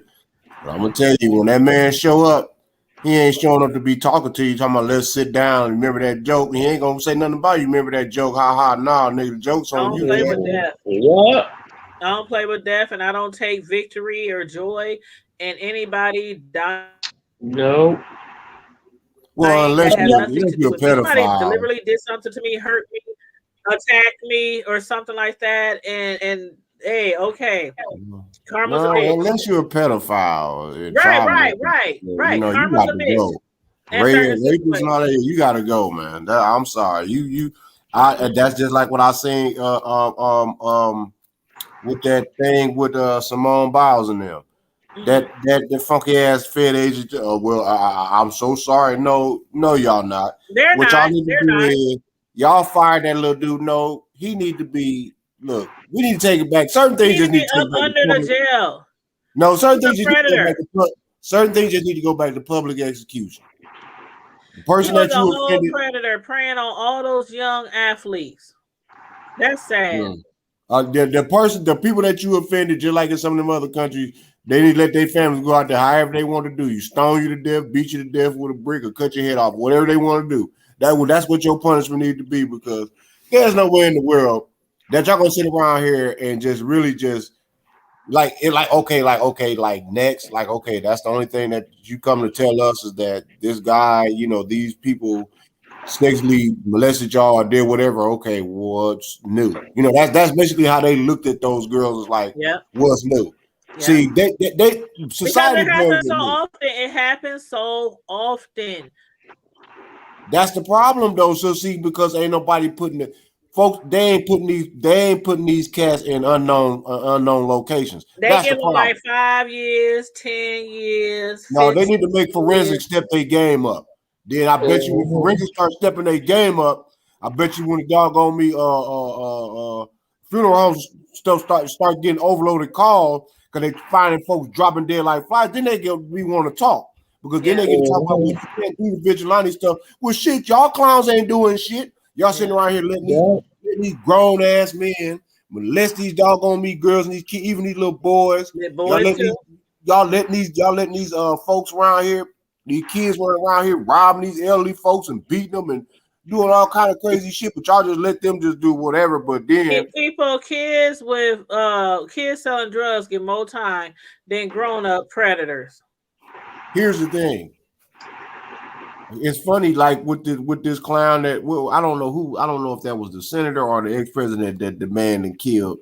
I think it was one of them Kennedys. Okay, they let this man go after he didn't kill a U.S. congressman, the brother of a president. Y'all let this man go after all these decades, but you got folks that's quote unquote political prisoners that's still locked up, and they ain't touched a hair on nobody's hair. Mm-hmm. But then you got, oh my God, then you just got all this old craziness going on with these teachers. Like down here, the Julio did come to find out they didn't even know. He turned himself in because somebody had found he had admitted that he had a bunch of child pornography, and he was a landscaper for the doggone College Station Independent School District right down the street at the doggone school my daughter go to. Mm-hmm. He's a landscaper. Had a whole bunch of child pornography and every doggone thing. And he's supposed to be nowhere near nobody's child. And he was working on that crew. He was, I think it was what? Yeah, he was down there. I think he had worked down there for like about 2 or 3 years. I used to show you that damn video yesterday over there at Runner High School. These goddamn kids getting blowjobs in fucking class. Yeah, they be wilding. What the fuck is wrong with y'all? They wilding. Well, did you see Tone? Did you see the pastor? Which one? The pastor. Which one? I think he was in Texas. The pastor that was molesting different women and stuff like that in the church, and they said he was using the blessed oil as a lubricant. What? Oh, what? Are you serious? Yeah, wow. Not the last getting molested. The holy olive oil. Yeah,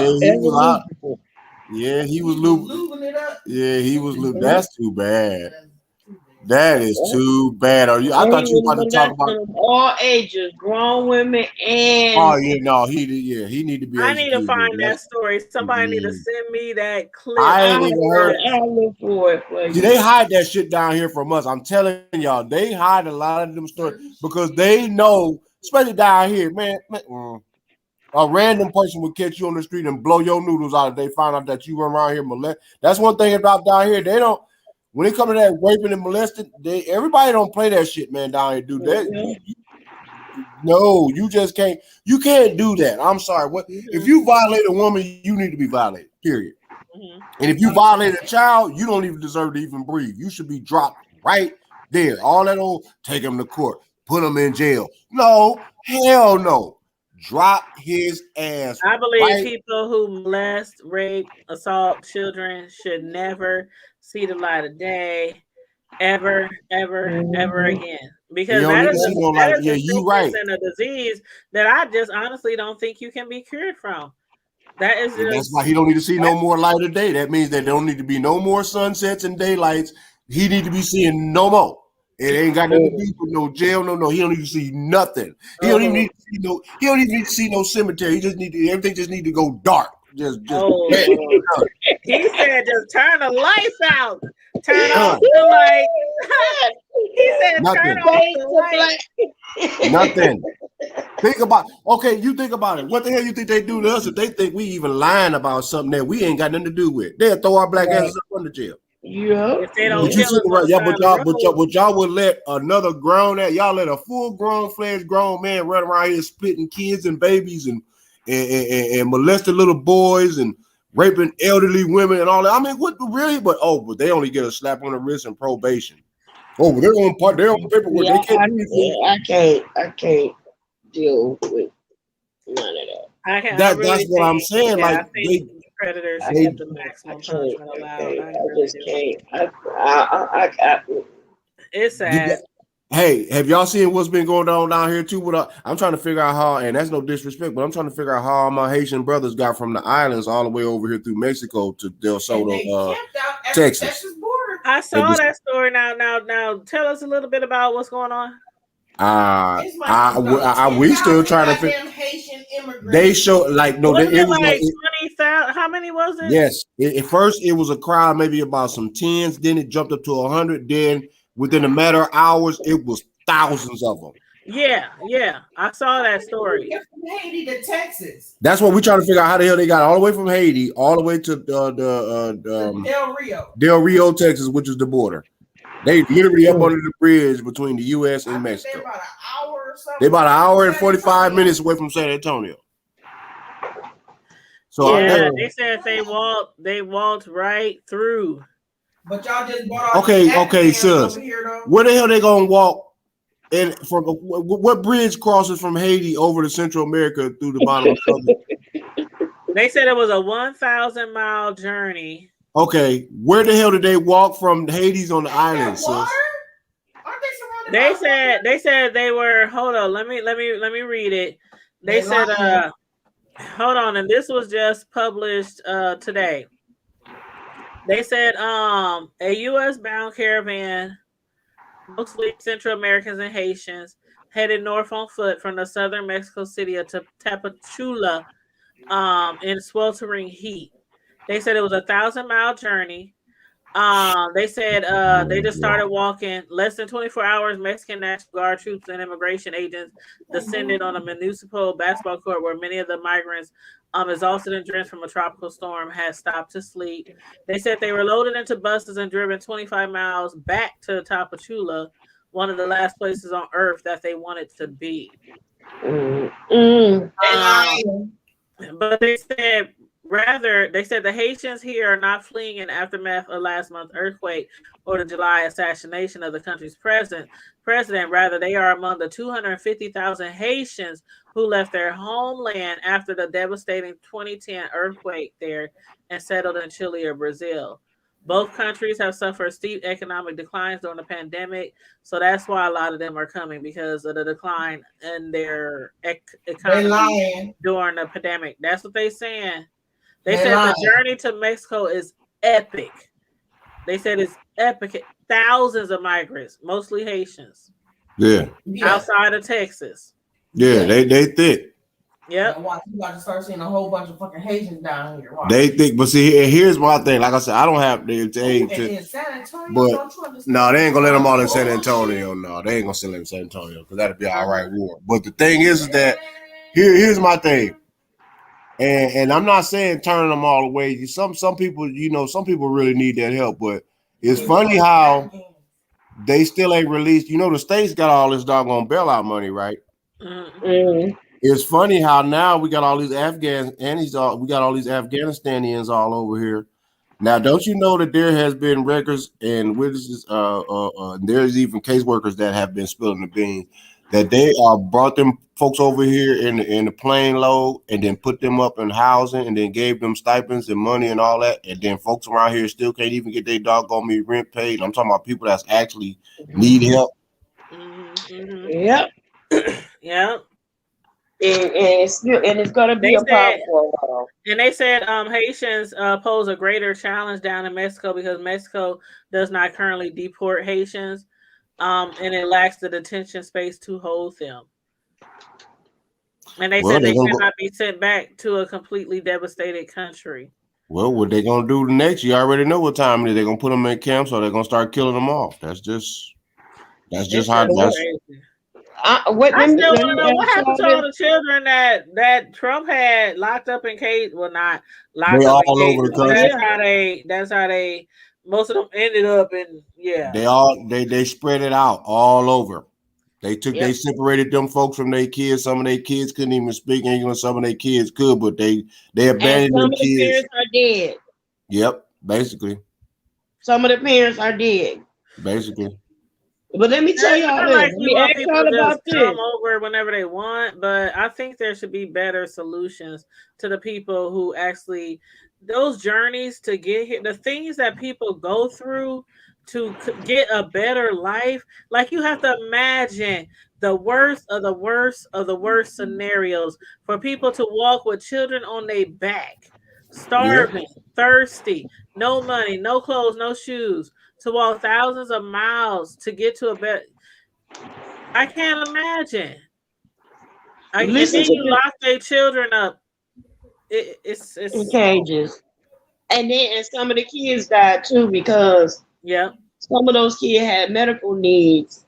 Hey, Cheryl. That were not met. And they died from stuff like heart problems, asthma attacks, stuff like that, because they couldn't communicate with them and couldn't tell them what was wrong and all this. But check this out, y'all. Listen to this. United States has made a terrible error in the drone attack on August the 29th on Kabul. It was a tragic mistake, and it's killed 10 civilians, including 7 children. Oh, wow. The military admitted that they set off a drone, sent a drone into Kabul, and the target was an Islamic State suicide bomber. But they sent the drone to the wrong target and killed 10 civilians. That's a problem. That was a message. That was it might have been a message, but it was a tragic issue. That's a mistake. We're gonna pay for that. We're gonna pay for that. That's on the record books of karma too. We ain't seen shit yet. We thinking these wildfires are smoking us out. We thinking we getting flooded out with these hurricanes down here in the south. We think they getting flooded out in the east. We ain't seen shit yet. We ain't seen nothing. That's crazy. We thinking that the food is going bad. We ain't seen nothing. Yeah. And we run around here, folks run around here doing all this monkey ass shit to each other, playing game, trying to let dog eat dog. And trust me, okay. For those There's a lot of shit going on in this world, and I know a lot of people. I don't want to jump back into the Laverne shit, but a lot of people is like, it's so much more shit going on in this world, and then we have this. Like, it's so much going on in this world. Like, life is too short for one. We don't never. People is coming down with the Rona every day. People still dying. Wendy Williams. Different variants. I mean, we have people from very famous people to just everyday people losing their lives every day. It's a lot going on. And I'm just trying to take advantage of every moment I can. And I try to remain positive, even though sometimes we get on here on our little F shit and we talk about celebrities and whatever from the hood to the White House as we do. I've been keeping up with the R. Kelly trial, doing my podcast on that. But still, I'm a very, if you know me personally, I'm a very positive person. And I try to live my life that way. And as long as you don't mess with me, we ain't got no problem, you know. But that's just my outlook on it. It's about to be 2022. It's about to be 2022. Basically. And I'm just looking forward to better days, healthier days, and brighter days. The shit that's going on right now in our world, the shit that we are doing to each other, the Black Lives Matter thing that we're not actually bringing into our own personal world in our everyday lives, a lot of that has to change. There's a lot of people out here that's suffering. There's a lot of people out here that's suffering. Whole lot more about to suffer too, sis, because of the lack of folks that don't want to do right. Yeah. That's all that is, you know. And if we don't want to, you know, if we don't want to do right, then we're gonna get caught. We're gonna get our asses. Well, we might well go on stand in the line with everybody else that wants to go ahead and go out like a soldier and just do what we want to do. Okay, well, you go stand your ass on, keep doing what you want to do, and we're gonna see how long you're gonna last with the other people that in the masses that want to do what they want to do. Right. This ain't the time for everybody to do what they want to do. Now is the time to just better yourself. Make sure that, like you said, make sure that your health is right. Get because go to school, get a hobby. Something. I mean, you stack your chips, stack your coins. Take a walk. You know, just take a walk, drink a beer, more do time something with your loved ones. I got a grandbaby. I'm trying to spend as much time as I can. I'm getting my little grand boo boo tomorrow. I mean, it's just, I don't know. It's and yes, you're right. It's been so much hurt. I mean, so much hurt. You see, Wendy Williams is extremely sick. Yes. Mm-hmm. Mm-hmm. She had to have a psych eval a couple of days ago. Yeah, I heard about that. And she has coronavirus, in which is really hard because she also has what is that? Is it lupus or what is it? She has. I'm not sure. Crohn's disease. Crohn's. Okay. Okay. You talking about? And that's Wendy Williams. Oh yeah, Crohn's. That's the bowel. That's your bowel. She's really sick. That's something that a lot of Black people get too. Yep, she's sick with the coronavirus, and then she has that. You know, she has underlying issues, and she has that with the swelling, the lymphedema, and all that. Mm-hmm. So yeah. Yeah, we gotta take care of ourselves. That's the main thing because they ain't gotta hang us no more, and they and come and burn down with crosses and we hurt ourselves. Exactly. And then they're saying that the silicone from her implants are leaking and making her sick. And they've been. Well, she need to get them damn things to. I guess I guess here's my thing. These people want their big booties and big breasts, and that ain't got shit. The folks, you know what? If I told my second oldest brother about a couple weeks ago, I said, bro, hey man, I gave it to him, love, man. You about to be 60, 61 on the 24th of this month, dude. We're not gonna take you by your hand. You already know what's right. You know what your ticker is already operating on. You at 70+%. Then you got your kid, dude. You know what's right. We learned from you on how to eat right and help heal ourselves. Yeah. You slipping now. It's up to you. You can lead a horse to the water. Don't mean you're gonna drink. I gave you the ticket. It was free. You either walk through the door and you claim your baggage and claim your prize, or you keep your ass on the outside still suffering until you close your eyes for one last time. Yeah. I can't sit around here be having that extra sympathy because you know what you're supposed to do. Just do it. Mm-hmm. You know, a lot of time we wait till shit gets too bad for us, and then we're going to get the Lord, please help me, please, please. You should have been doing all that shit when you was feeling springing off like chickens. Tell it. Tough love, but I needed to hear that, bro. It is tough love, and we all need to hear stuff like that because we all could be doing something better. I need to hear that. And I'm about to start me on some green. I'm about to start on a green, not necessarily a diet, but just more healthier living Yeah, and make I a better involve a choice. lot more green into my life, a lot more fruits and vegetables. I'm You're getting my outside. second shot. I'm getting my second shot tomorrow. So I'm gonna chance it to get my gym membership. I ain't been to the gym since the beginning of the Rona, and I know I done picked up some Rona weight. I can see it, others can see it. A lot of people done picked up some Rona weight. And it's like, okay, I'm tired of sitting in the house all day, every day, and not doing anything. And so I'm gonna take my little second shot this weekend, and I'm gonna put it in God's hand to go get my membership back, start working out, and you know, it's like, what can we do? It's like, just take care of yourself so that way we can extend. Because that's another reason why I'm glad I made the decision. It's been over 2 years. You know, I have not regretted, but I had to think about it, like, man, I ain't got a grandbaby. I'm about to probably have some more grandbabies in the future. I want to grow older. I want to be around for a long time with my grandbabies. Sitting around here, I got a half a lung and one eyeball, and you try to play with your grandkids. Yeah, all my gums then melted out my teeth because I'm smoking. No, hell no. Grandkids looking at you like, what the happened to grandma? Like what the hell is wrong? He looked like that lady that used to be the crypt keeper. You know, talking about hello, hello. Ain't none of that. My hair balling off. I got the LeBron James with braids. How the hell I'm gonna have a LeBron James hairline with dreads? That ain't gonna work. That ain't gonna work. Well, I ain't trying to have no LeBron James hairline either. But that's what I say. Let me ask y'all a favor. What's that? I'm gonna ask y'all. I'm sorry. Keep my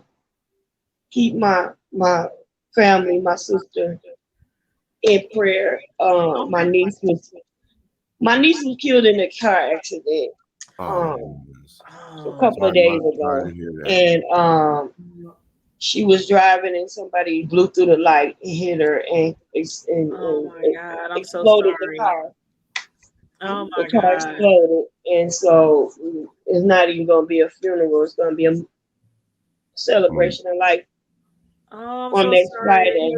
Yeah. So just pray for my sissy because that was her only daughter. Man. And how old was she? She would have been 24 on the 29th. Her birthday. And it was crazy because she went to church Sunday, gave her life back to the Lord. Y'all hear me?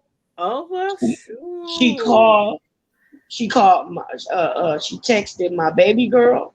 They were supposed to get together next week. Mm-hmm. She wrote my daughter on Facebook and told her to get rid of anything that didn't mean her any good. Mm-hmm. I mean, she just was like calling and texting certain people. It was almost as if it was like as if she knew something was gonna happen. Yeah, right. So and my sissy, she just beat her second her on the 2nd of September was her survivor day from breast cancer, the second fight with breast cancer. So she was, getting her little tattoo, and her and her daughter had a beautiful day and hung out, laughing and joking. And then later on at night, she get that knock on the door, Oh my God! So pray I can't imagine. Yeah, I mean, definitely in my sorry to hear that. Definitely. Yeah, definitely in my prayers. That's all top. It's like I couldn't do nothing. When my grandma called me, she said, I ain't want to have to be the one to call you because I know y'all had a bond, but I gotta let you know, Yana's gone. I mean, I could. Yeah, that's may the most my prayers out. May the Creator, be pleased with His soul. May the Most High be, grant y'all family, peace and strength. And may may He bless all y'all. Think about how she died because when I keep thinking about that baby blew up in a, it just. Wow. Yeah. May the strength of the Most High really, guide y'all and be, comfort y'all. Because that's really that's the only person that's really honestly is going to be able to heal all wounds. You know, time heals all wounds, but you know, with time, what is time? You know, you just have to just keep your eyes on the prize, you know, and just do, you know, feel as though, like y'all say, a celebration of life, because I don't believe that she would want, I mean, I don't know y'all like that, but I don't believe that she sound like the way the young lady, she would want y'all to sit around and, you know, be like, well, you know, like, wow, like, I can't believe this has happened, you know. Right. It's everything has a purpose. And always remember, family, that it's not the cause of death, it's the call. You know, and sometimes when the Creator calls back what's rightfully his, sometimes where we don't understand it, it could be tragic to us, but it's, hey, that was the way he saw fit. I mean, he's not going to allow, he's the one that gives life, and he's the one that causes death. It ain't nobody else got that permission but him. So our thing is that all we have to do is just stay strong, you know, try to keep each other lifted up, you know, stay in prayers. And at the same time, you know,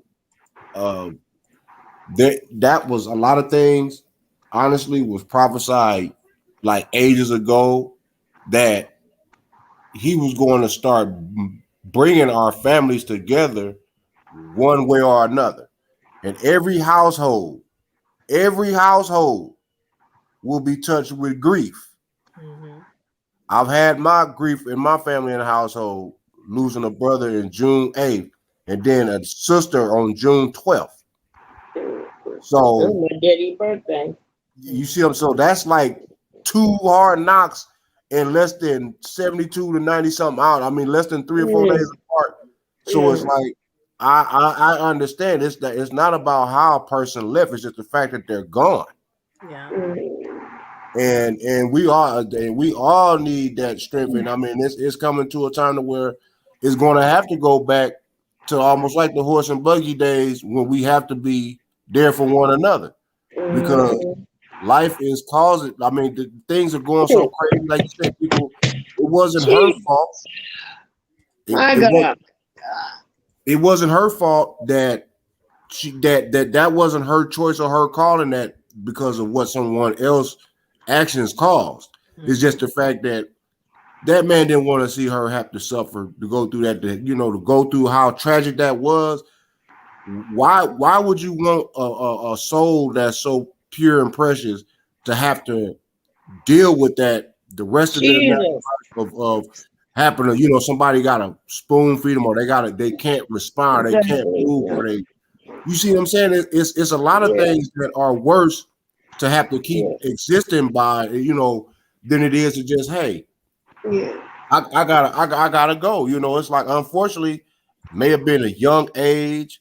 I mean, actually any age to me. I don't care if you're almost 300-400 years old. Really, any age to go, you know, is hurtful, because we've all been never gonna be ready.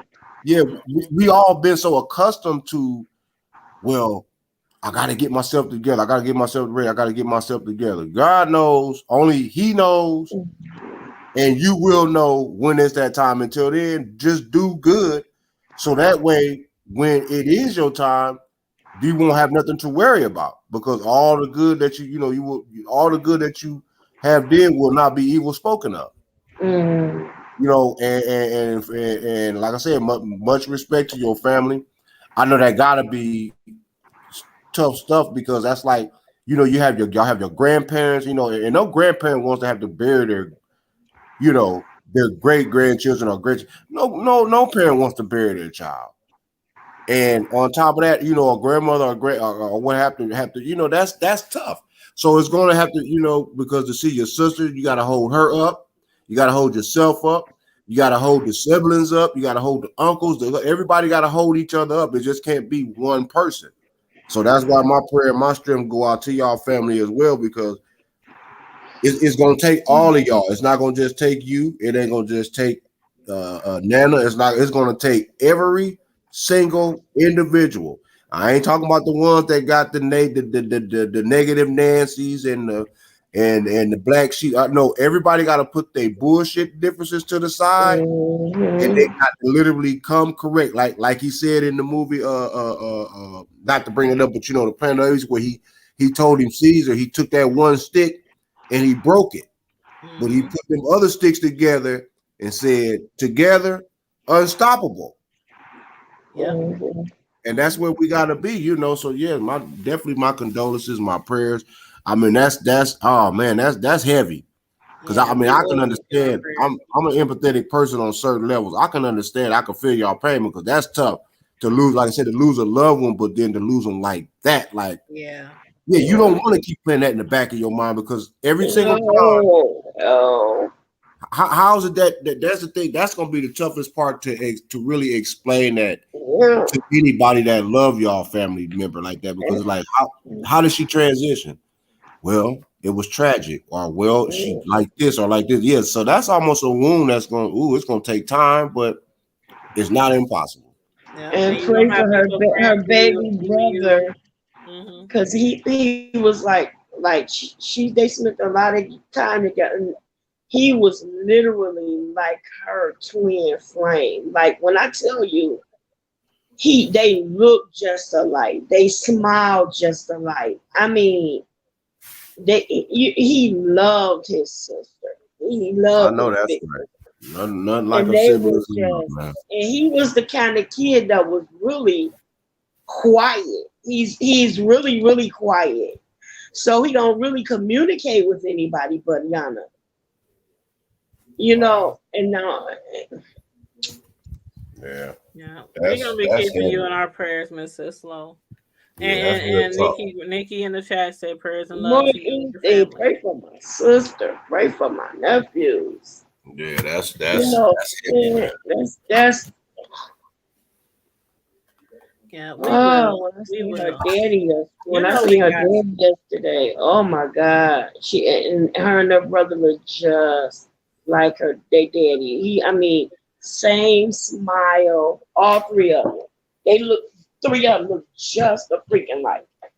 And he even started locking his hair because she wore locks. So her baby brother started locking his hair, and he just, man. Yeah, that's. Oh, man.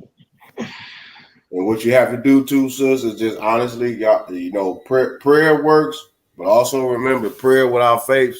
Prayer, work. Faith without works is it's not gonna do. It's stagnant. It's not gonna do nothing. So y'all, you have the best thing to do is just if you feel like that you got, you have to think. You got to start breathing. You got to start, being able to control emotions, because grief, it's okay to grieve. Right. When we wallow in our grief, that is like a disrespect to the Creator, because it's like, okay, you're not celebrating, you're not thinking about, okay, the goodness that I have allowed for this soul to exist. Now you're just stuck on the fact that they are gone. They're separated. They're not gone. They're just transitioned to a whole nother. Energy cannot be destroyed nor created. So just because we can't see them with the physical eye don't mean that they're not operating on a whole nother plane. It's just that the fact that the only way to operate on that plane, in order to be on that plane, is you have to be one on that plane. So when we say we'll see you again, we know deep down spiritually in our mind that one day, one way, we will see our loved ones again. It may not be on this level. It may not always be still with us. They're always still there. We might not be able to see they're them. always there because they are a part of you. Yeah, that's good. That's good. So that's my peace and respect to you and your family. Much love to y'all. That's like I said, that's real heavy, because I understand how it is to lose a loved one. It's not about so much of a mother, a brother, a sister, a father. A sibling is a sibling. A loved one is a loved one. We don't want to lose our loved ones, man, but it's like we're not losing them. We just have to understand that we have to understand too. God puts us best where we best solve it, where we're best solving things at. Mm-hmm. So sometimes a lot of us may transition at a younger age or whatever age because we're better off where we're heading because we've already solved this. There's nothing else to really conquer anymore. You didn't did every single thing that you need to do. So it's time to move on. But that separation is what hurts us. Because if he was to really pull that veil off of our eyes, I'm talking about literally our physical eye, if he was to literally let us see how all other realms operate, we wouldn't really be able to mentally take it because we wouldn't be able to believe what it is that we're seeing that has been hidden from the actual physical eye. Like, whoa, okay, well, damn. You know, like, wow, okay, I didn't know it was like that. But, you know, but he knows best. That's all that we can say. He knows best. I'm not no preacher. I'm not none of that. It's just that I give you that word of peace. And that's what was laid on my heart to say to you. You can say, you know, you are more than welcome to spread that message to your family. Let them know that even those that is, as my grandfather Bishop Richard used to say, in TV land, when we're in YouTube land.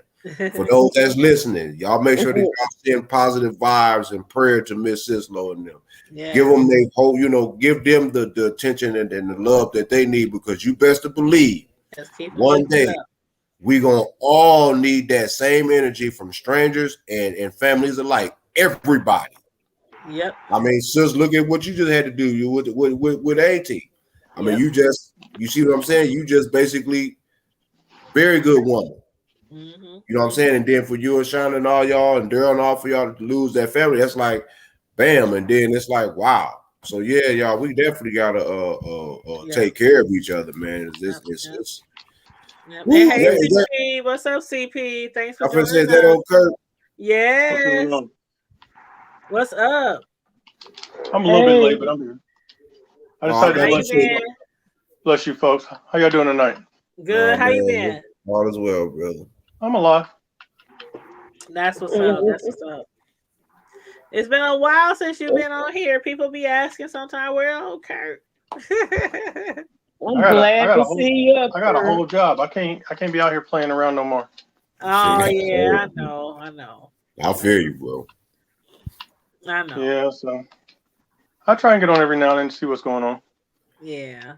Well, we appreciate it. We appreciate you coming through. We appreciate everybody who came through tonight. We've been on here talking about everything under the sun, like from the hood to the way out. Yes. Yeah, we was waiting for him to come on here because he was talking about. He said the wrong person. Y'all gonna have the wrong person. You don't want the wrong person. Get off on there tonight. Snaky link, sneaky link. No, that's what you got from it. The original comment was I ain't got to work tonight.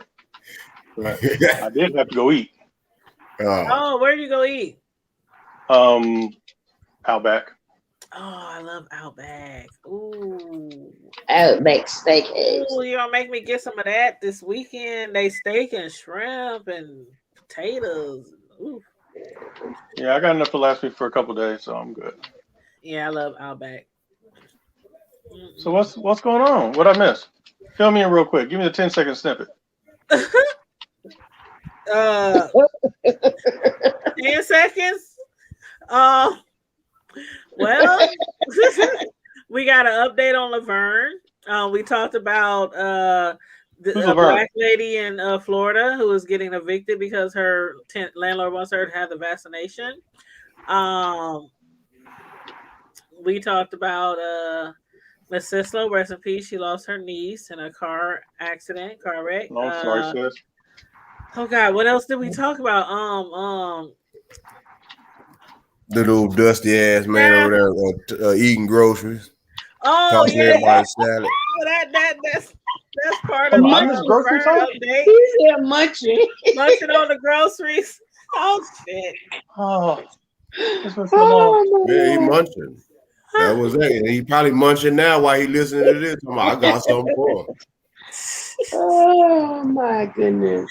Y'all think I'm playing? We done talked about so much. Oh my God. Oh. Yeah, I didn't get up and moving until like I think it was about 7 o'clock when I woke up.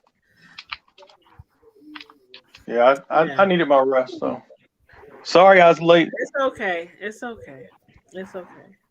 I don't know. The next time I'll go live, I think I might do a book review this weekend on that book I've been reading, Murder in the Beast Sector.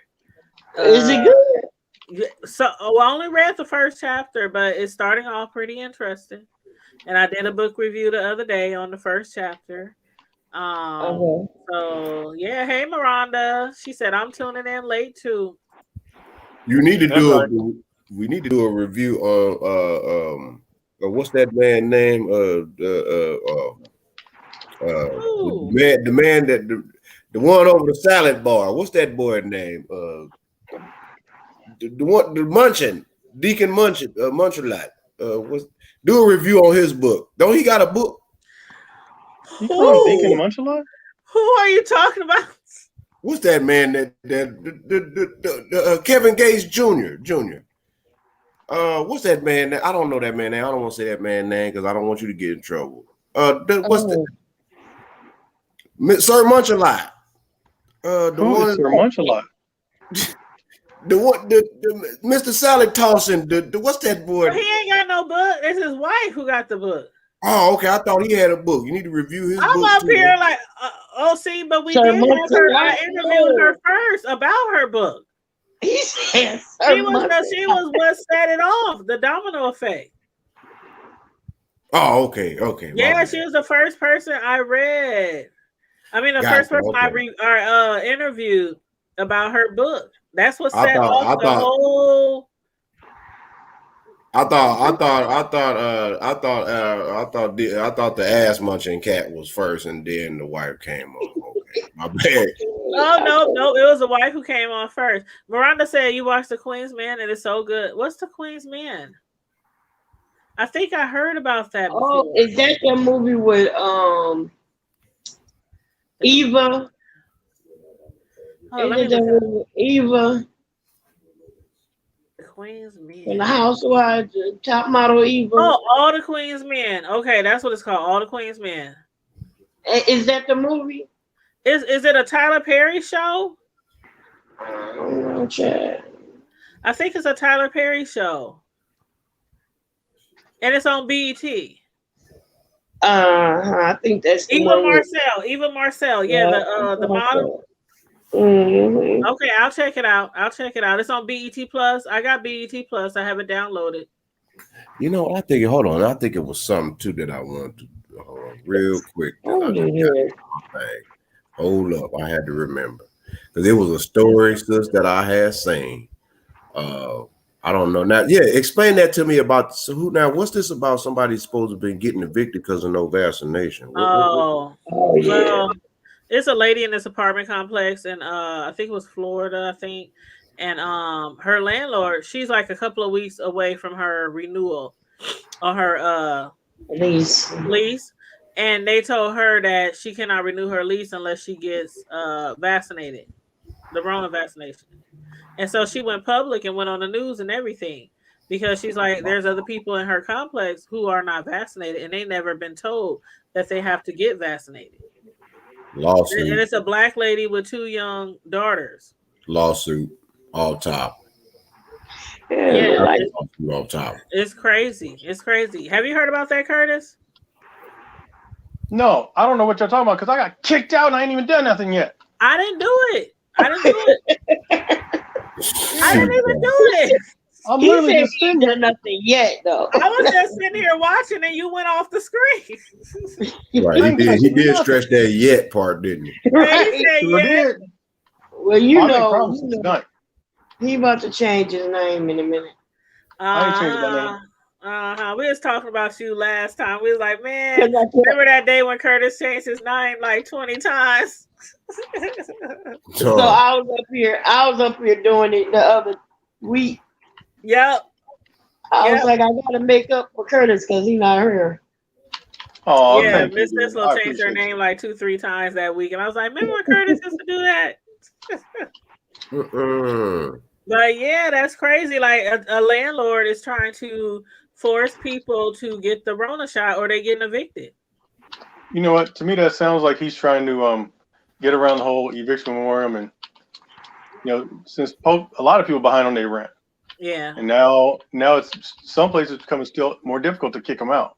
Mm-hmm. I see it like this: if you really have a problem with your rent, and you knew you couldn't pay your rent, make an arrangement. You don't make an arrangement or just like fuck it and didn't pay it. No, they have programs. They have programs that will pay all your rent.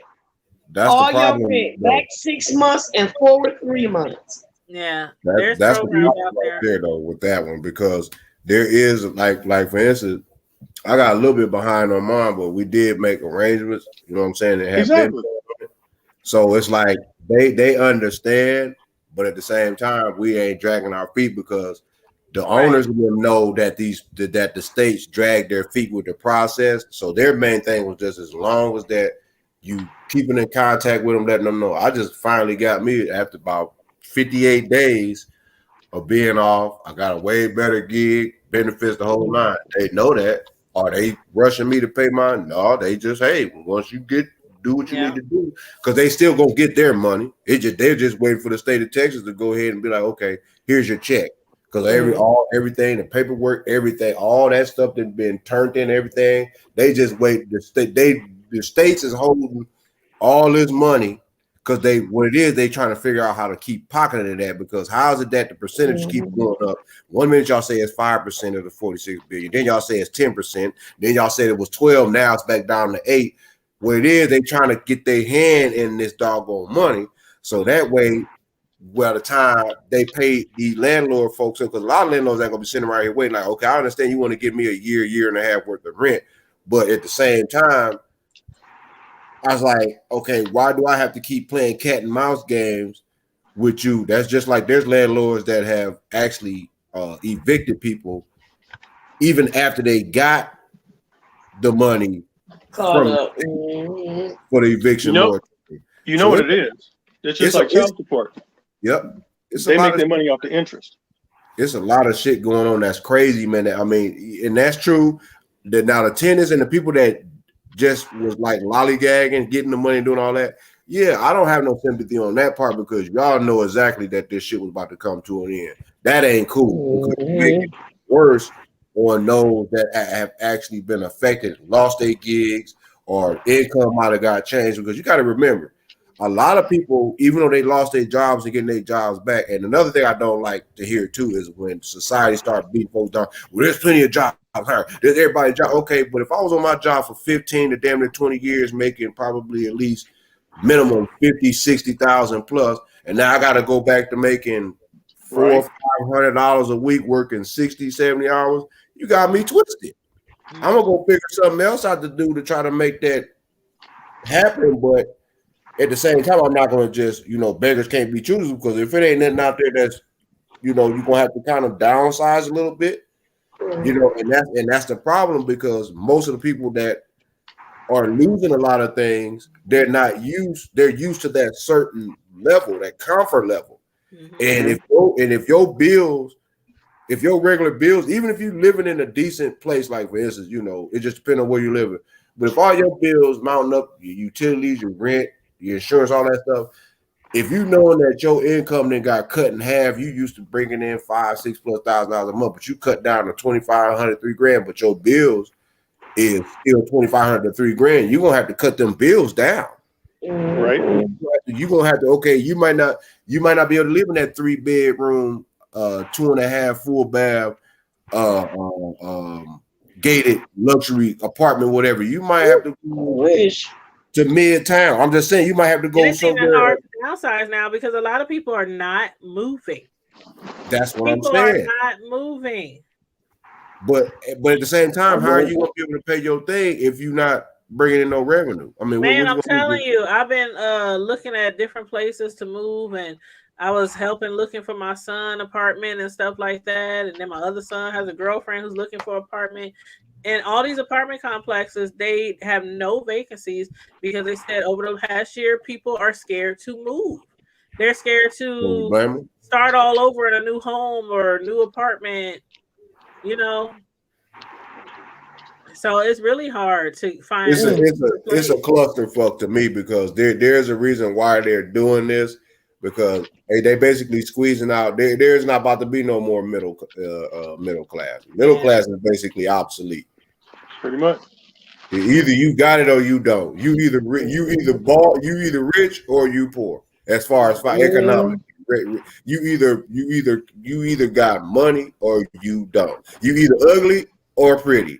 You either smell good or you hold stink. on now. Wait a minute. Where's that gray area? You know, that's some sneaky.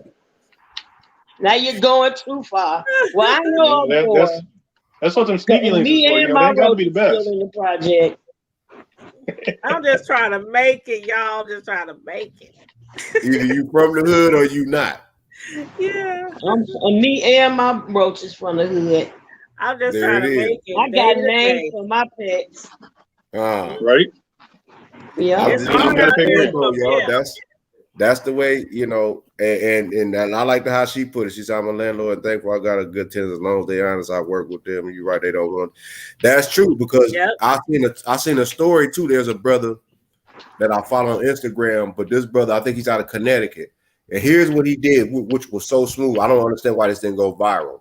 Now, this sister had been living on one of his properties, and he was like, 2 years. I seen it. He said, I'm going to be.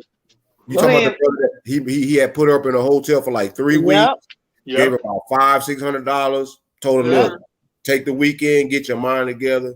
You got 3 weeks to do. You ain't got nothing to worry about. Nothing. He didn't want to put her out on the streets or nothing, but he was like, you costing me money because there's other people that really got it that want to pay.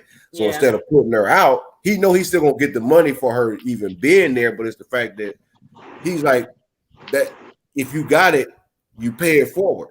Right. And when he did that, all of a sudden, he's been all over my IG just with different people, real estate moguls and all. They've been interviewing him, how he do the whoop.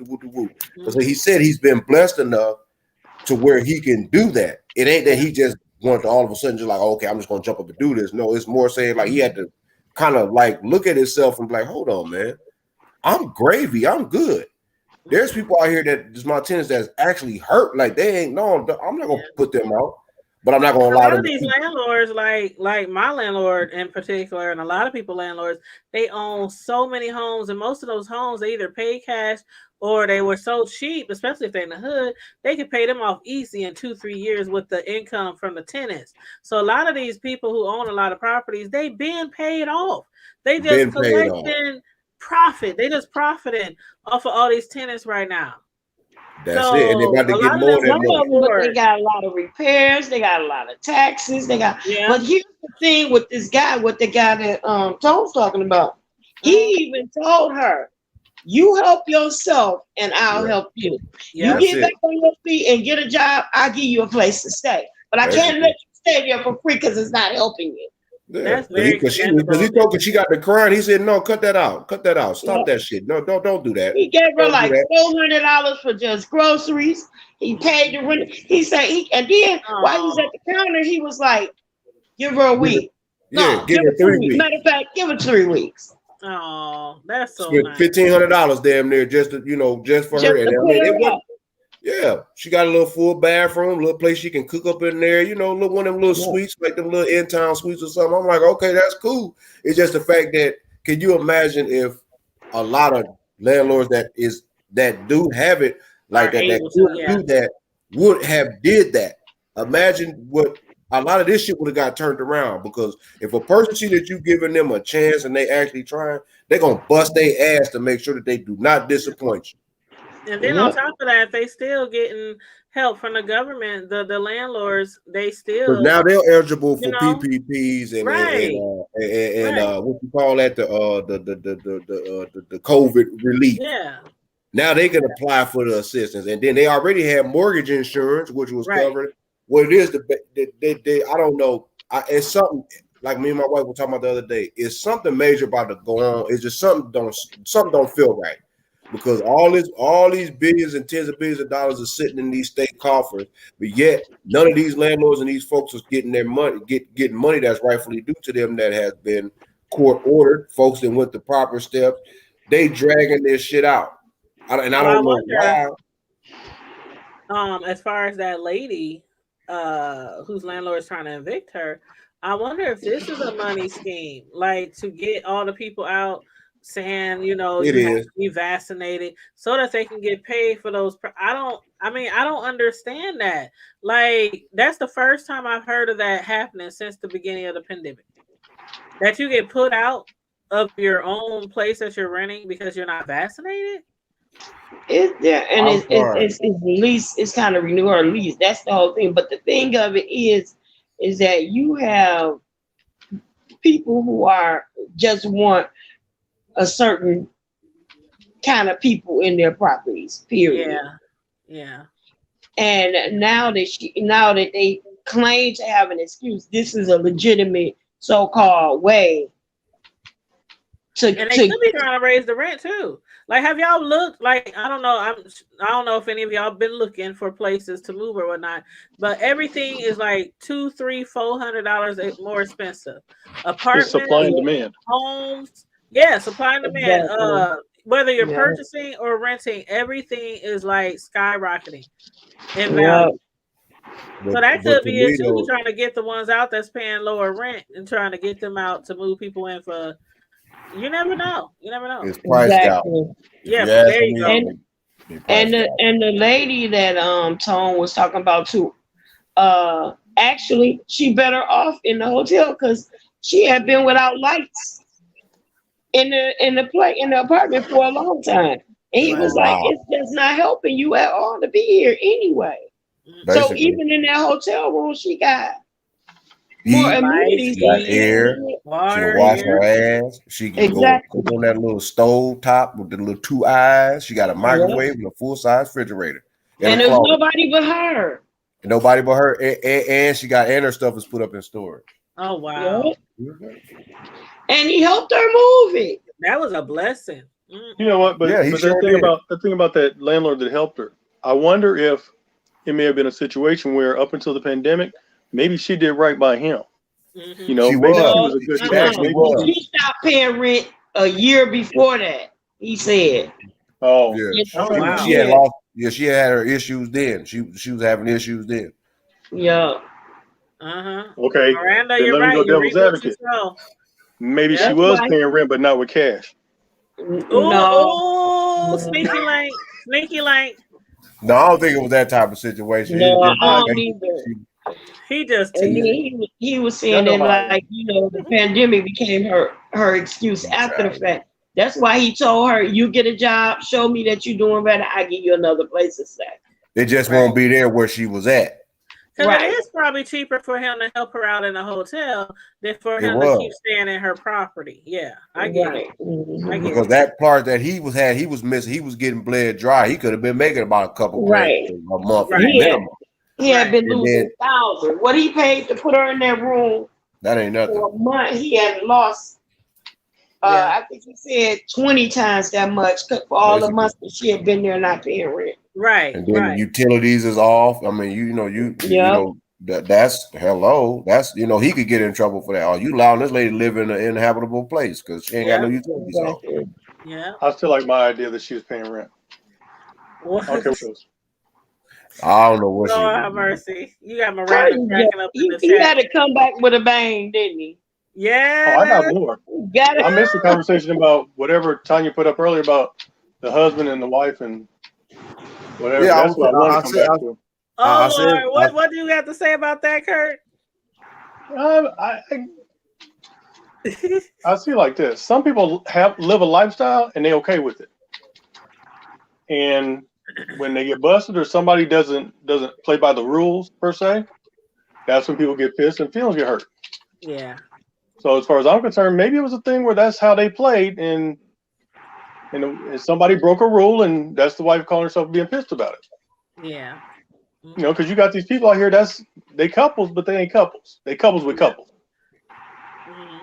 You know?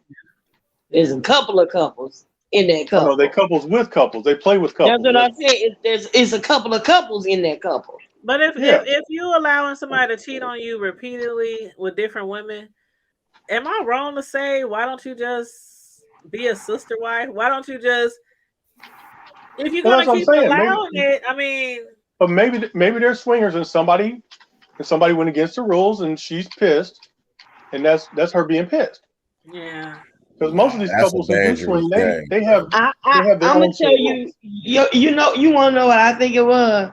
What? What?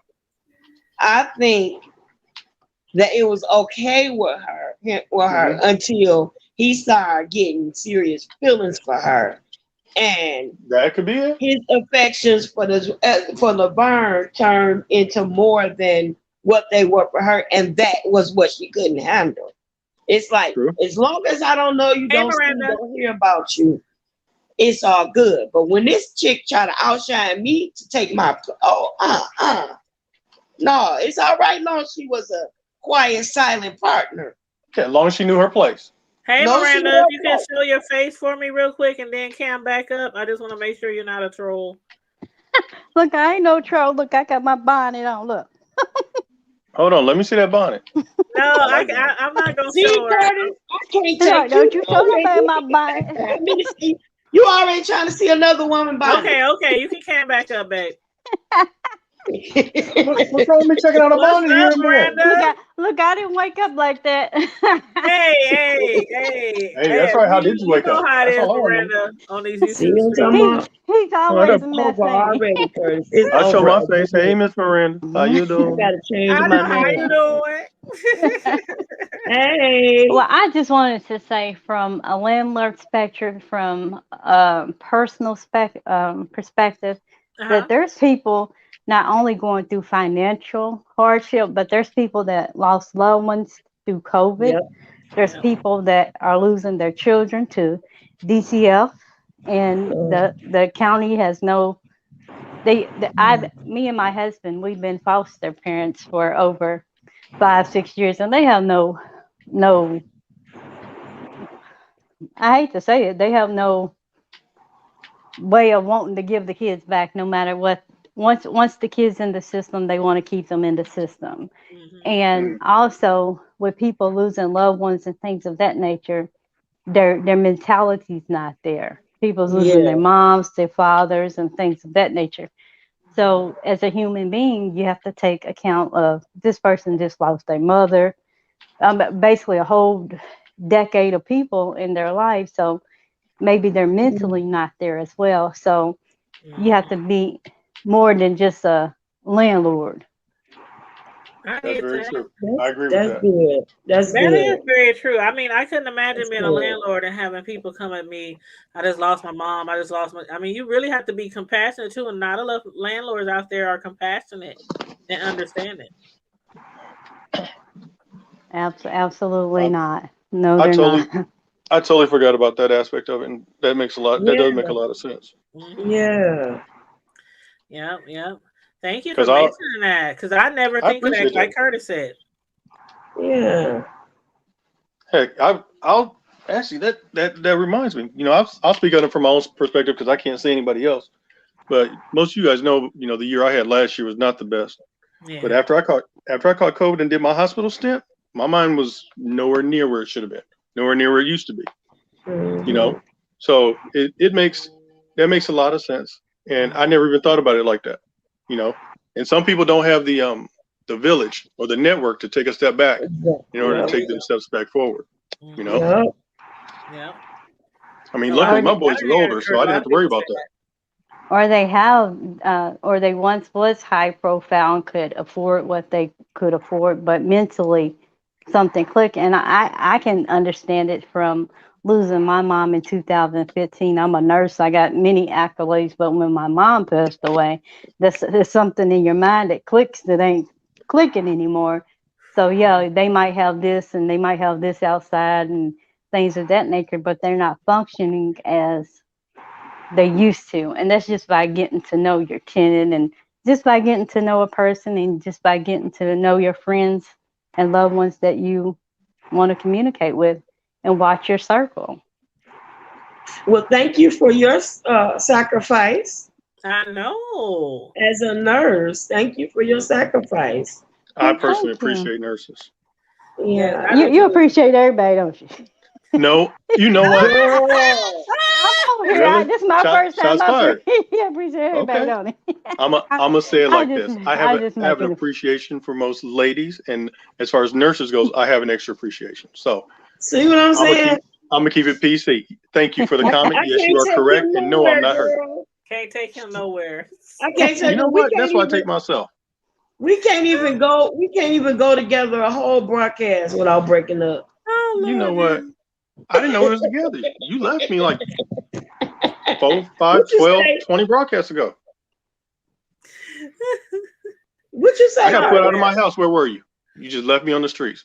Oh, Miss No, Fuslo. you didn't tell me you got. I would have helped you with Oh, that, bro. but we together. You supposed to know. That's because you don't last a whole broadcast. a whole broadcast. We broke up before the And then broadcast he was be over. changing identities on you. He be Because you don't Mhm. know how to act. Brother didn't have You no over here food, no looking at another shelter. one in Bonnet. You on here Started looking having at to make my another dog one share her in dog food, and this is how you gonna do me.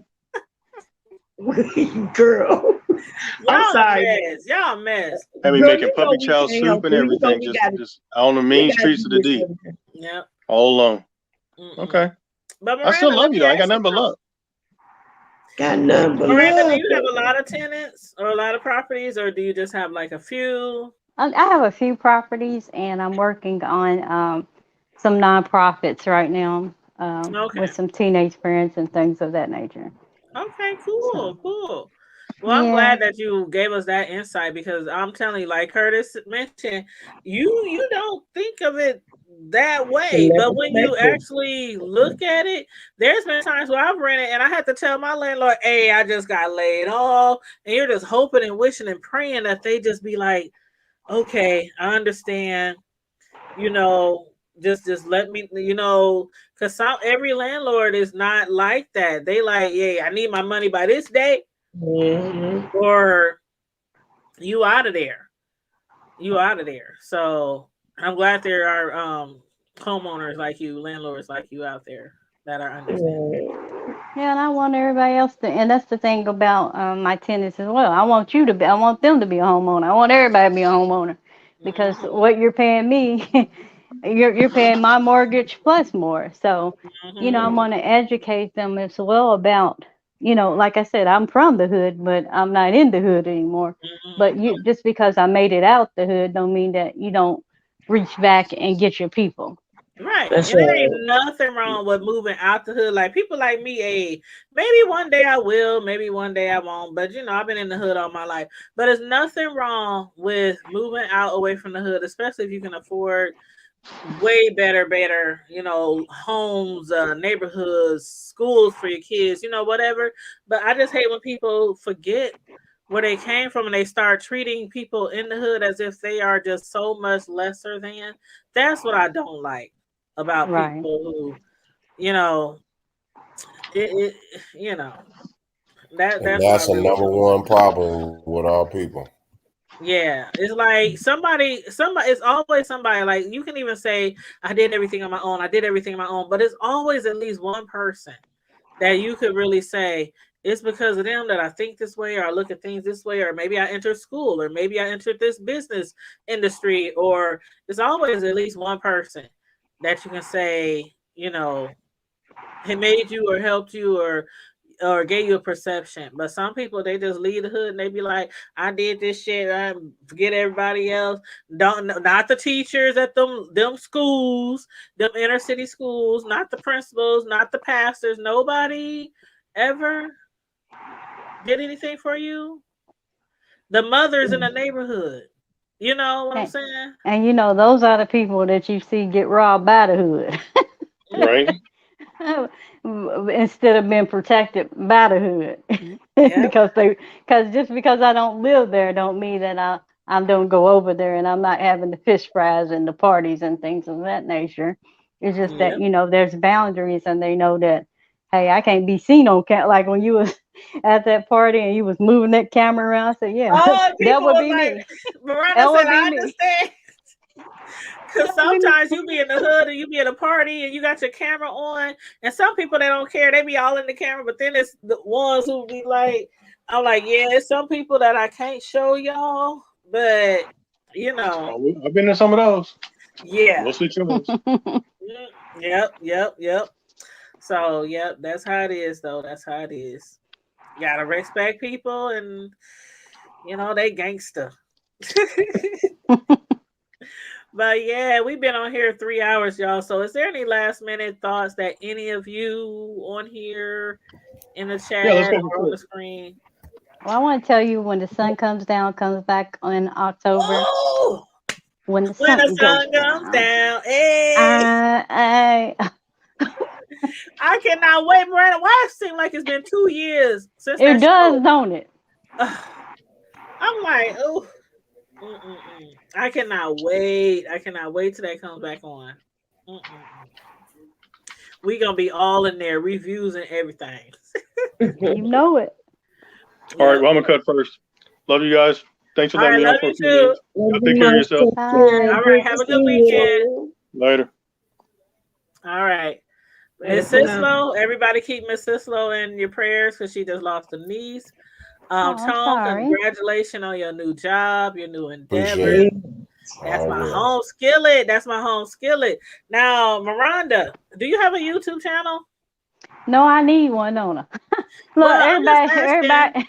No, I talked to you about it earlier in a previous one. I do need to make one because I do more of getting people home ownership ready and credit repair and stuff like that. I do tons of stuff. I don't just put myself in a box. Yeah, go ahead. Go ahead. And if you do, make sure you let us know. Let us be the first one to know so we can promote how we like to shout out other YouTubers and things like that. But also, we want to start like a ladies panel with married women, single women, women dating, women with kids, women with no kids. We want to get like 6 ladies. And if you have a channel, we're going to like kind of just bounce channel to channel, like have 1 or 2 shows a month. And just switch around to different people's channels so everybody's channel get, views and all that kind of stuff. But Tone, his wife, is going to be one of them. Miss Sislo, Carmel Diva, Melissa, right? Melissa King. And then I'm going to try to get Deanna. I'm going to see if Deanna's down with it. Deanna Irvin. But yeah, we're going to talk about different things from home to finances to children to relationships to, it's going to be a different topic. And it's not going to be something that's going to, take too much out of your time. It'll only be like once a month, twice a month, something like that. But yeah, that's why I asked if you had a channel. Okay. But yeah, I think that'll be really, really cool. We see a lot of platforms out here and they're mostly men. Like, nothing wrong with the men now, nothing wrong with the men. But yeah, I think it'd be really, really important, to have a lot of ladies join together with common mind. We might, and it's just like the hood table. Sometimes we be on here disagreeing, but it's like, hey, at the end of the day, we stay cool because it's not that serious, So is Miss Sislo the one that was over your house? Huh? Was Miss Sislo the one that was over your house? No. That was probably Keisha. Oh, okay. Yeah, that was probably Keisha. Yep, Keisha, that's my homegirl. That's my like cousin-in-law. She's in a relationship with my cousin. But yeah, that's my homegirl. I've been knowing her all the way back before high school. Like, we go way back. I know you was flying that kite that night. Yes, that's my homegirl. We be over here turning up.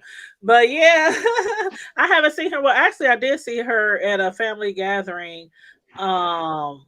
A couple of the night when I did the video. Yeah, that's when I have seen her. So yeah, we still kicking and everything, but yeah, Miss Sislo is gonna be coming up here soon. I'm gonna try to get to her if she don't get to me soon enough. But there's several people on YouTube that I have like a friendship with outside of just the YouTube ship that I would love to meet. So, and she's one of them. Hey, sis, I got a question real quick. Oh, go ahead, babe. Is that true? When you get 1,000 subscribers on YouTube, y'all can get a press pass? Press pass? I ain't never heard of that. There was a young man through YouTube. Well, It was a young man because I know my nephew was saying he wanted to go to the fight, Bud's fight in November. Bud's fight in November. And some little cat came on, was like, bro, he was like, to get a news press pass, and like, I guess he's like, if you have a YouTube channel and got at least like 1,000 subscribers, you could get a press pass. Nah, maybe that's for somebody that's blogging. I never heard of that. I don't think that's necessary. Only because, for one thing, a lot of YouTubers hide their subscriber count. A lot of YouTubers, you don't even know how many subscriber counts and I think that's beneficial for YouTubers. I've been over here long enough in the B sector, around the B sector, to know that sometimes showing your number count can kind of affect people from wanting to support you or not support you. Or they might think because you have low subscribers that you're not really worthy of subscribing to their channel, stuff like that. So I do always recommend, even when I show people how to set up their YouTube channels, I say hide the subscriber count, whether you got 1 or 1 million. Now, if you up there in the hundreds of thousands, 50, 60, 70,000, why not show your number count? But when you're trying to grow, sometimes you get a lot of people who think, oh, they're a small YouTuber, and why should I support them? So, but as far as the press pass, I got press passes hanging over here on the door. I got a press pass last week 2 weeks ago for a big car show. I got press passes to shows in Iowa before. It doesn't matter. It doesn't matter. If you have a platform, especially if you have a website, like if you're really serious about making a brand, you need to turn your platform into a business. Turn it into an LLC, because that's what gets you passes. Because the first thing you do when you sign up for any pass, they ask you, what is your website? And what is all your media outlets? And the website, for the most part, is what makes you just another random person on IG. It makes you kind of more like a fish show. You actually paying for a website every year? You know what I mean? And a business email. Yes, and a business email. That works wonder, because shoot, my first time we got press passes, I even had a camera crew. I was shocked as hell that they gave us passes. I was like, what shit? I didn't have a lot of subscribers. I did. So it doesn't have nothing to do with the amount of subscribers you got. That's what I believe. That's just what I believe. And as far as the press passes, the only reason why I didn't request one for the fight, and I probably could still get one, but we've been doing a lot of reviews and commentary and interviews with Laverne, who had beef with the fighter. Gotcha. He was actually in a lawsuit, very public, and I'm thinking, would I get some press passes? And I'm like, no, I just want to keep that totally separate, because if it was anybody else, I probably would request it. But he I'm sure he still has ill feelings towards her. You know what I mean?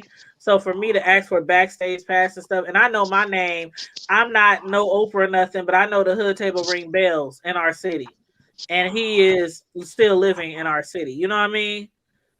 Mm-hmm. So I know him and his wife, and I'm sure they didn't heard about the Hood Table and whoop whoop whoop.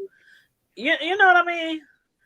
So no, this particular fight, I'm not going to ask for press passes. I'll go, but I'm not going to ask for press passes. Right on.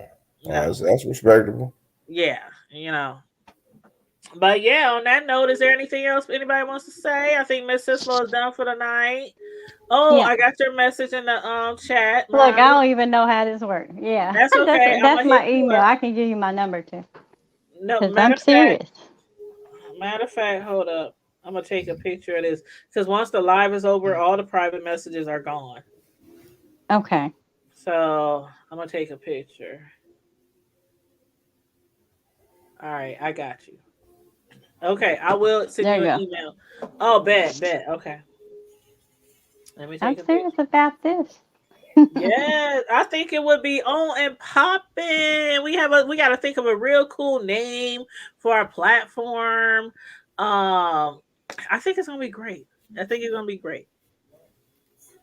So yes, thanks everybody for tuning in tonight. Miranda Tone, Karma Diva, Laverne, who jumped up on here, Carrie, who else jumped on here? Miranda, of course, I said her, Tone, Curtis. We had a lot of people jump on the link tonight, and I appreciate all of you guys. And like Miss Sislo said, don't forget to like and subscribe to the Hood Table and share the live out. And bro, congratulations again on your new gig.